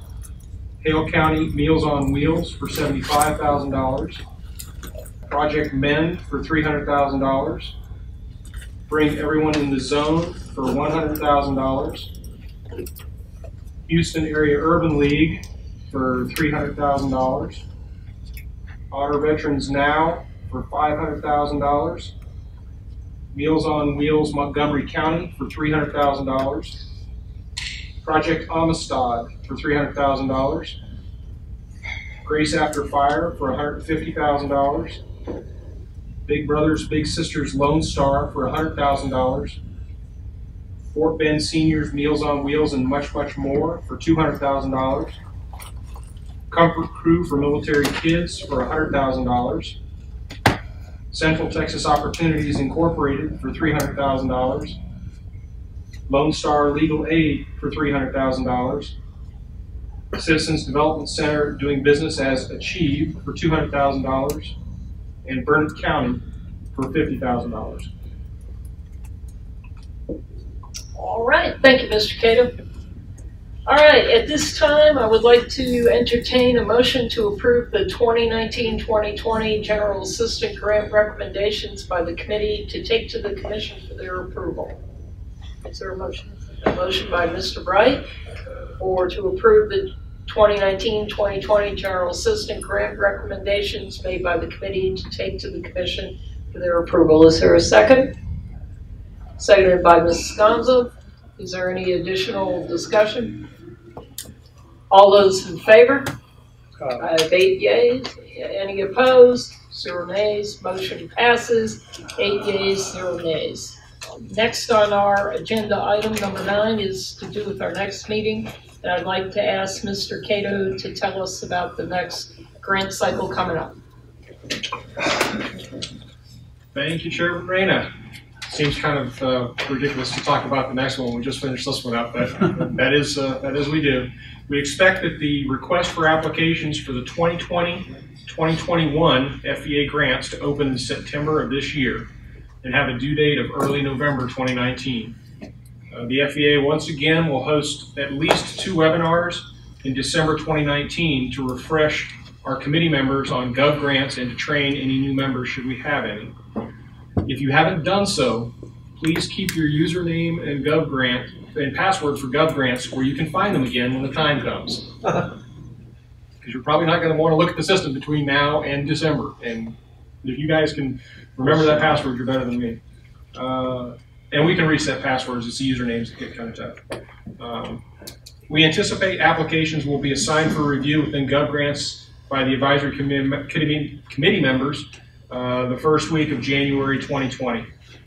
We anticipate the next required meeting will be the last week or first week of February 2020. That'll be the 2-day application presentation meeting. We don't anticipate an in-person meeting for the remainder of 2019, but as always, the chair can call a meeting as needed, and the FVA staff stands ready to assist.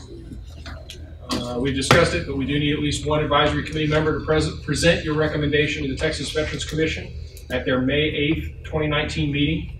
All are certainly welcome to come and support your recommendation before the commission. And with that, I will pass it back to the chair.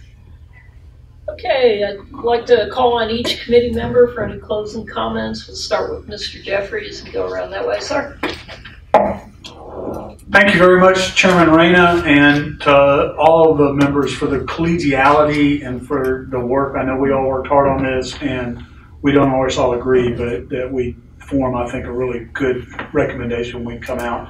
And again, so it's not to go first, so I'm the first one to just tell the staff what a great job you did, how easy y'all make this, how the patience, but the materials you prepare and the professionalism that you assist us in making these recommendations is just without par. And so of all the organizations I've been involved with, you have to be at the very top of the heap for doing that.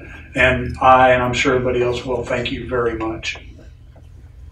Mr. O'Ryan. I would just, you will be hearing this a lot, but my compliments to the staff. For those of us who have been at this for a few years, it's extraordinary where we came from to where we are today. It really is. It's just, and my compliments to the entire staff and Mr. Cato as well. It's just extraordinary, and we appreciate it sincerely. Ms. Johnson. I just wanted to say this is my first year, so I was extremely nervous about doing everything the right way. And I just want to say that I sent many emails of, you know, I can't get in my account, or how does this work, and it was so fast. The response was amazing. You made a huge amount of information so palatable and easy to use that I really appreciate all the work that went into it.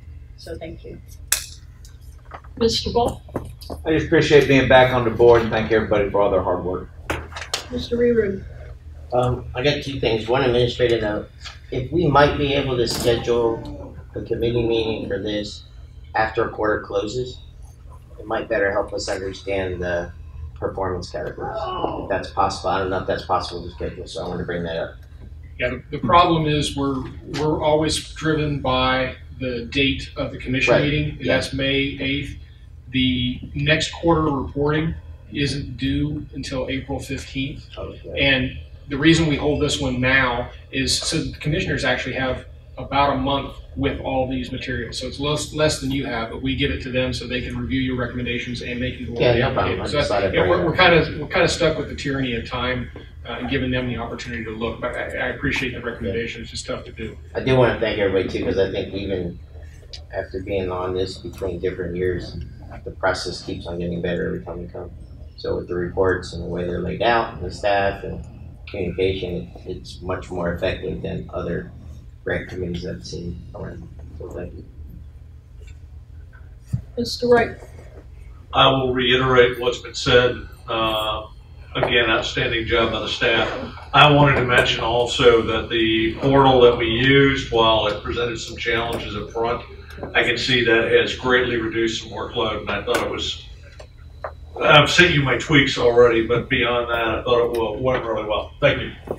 Mr. Bowman. I agree also. The computer program we had to deal with this year was great. I thought it made things a whole lot easier for everybody concerned, and I think the information stayed straight without a lot of necessary juggling. So I appreciate what the staff has done for us, and thank you very much.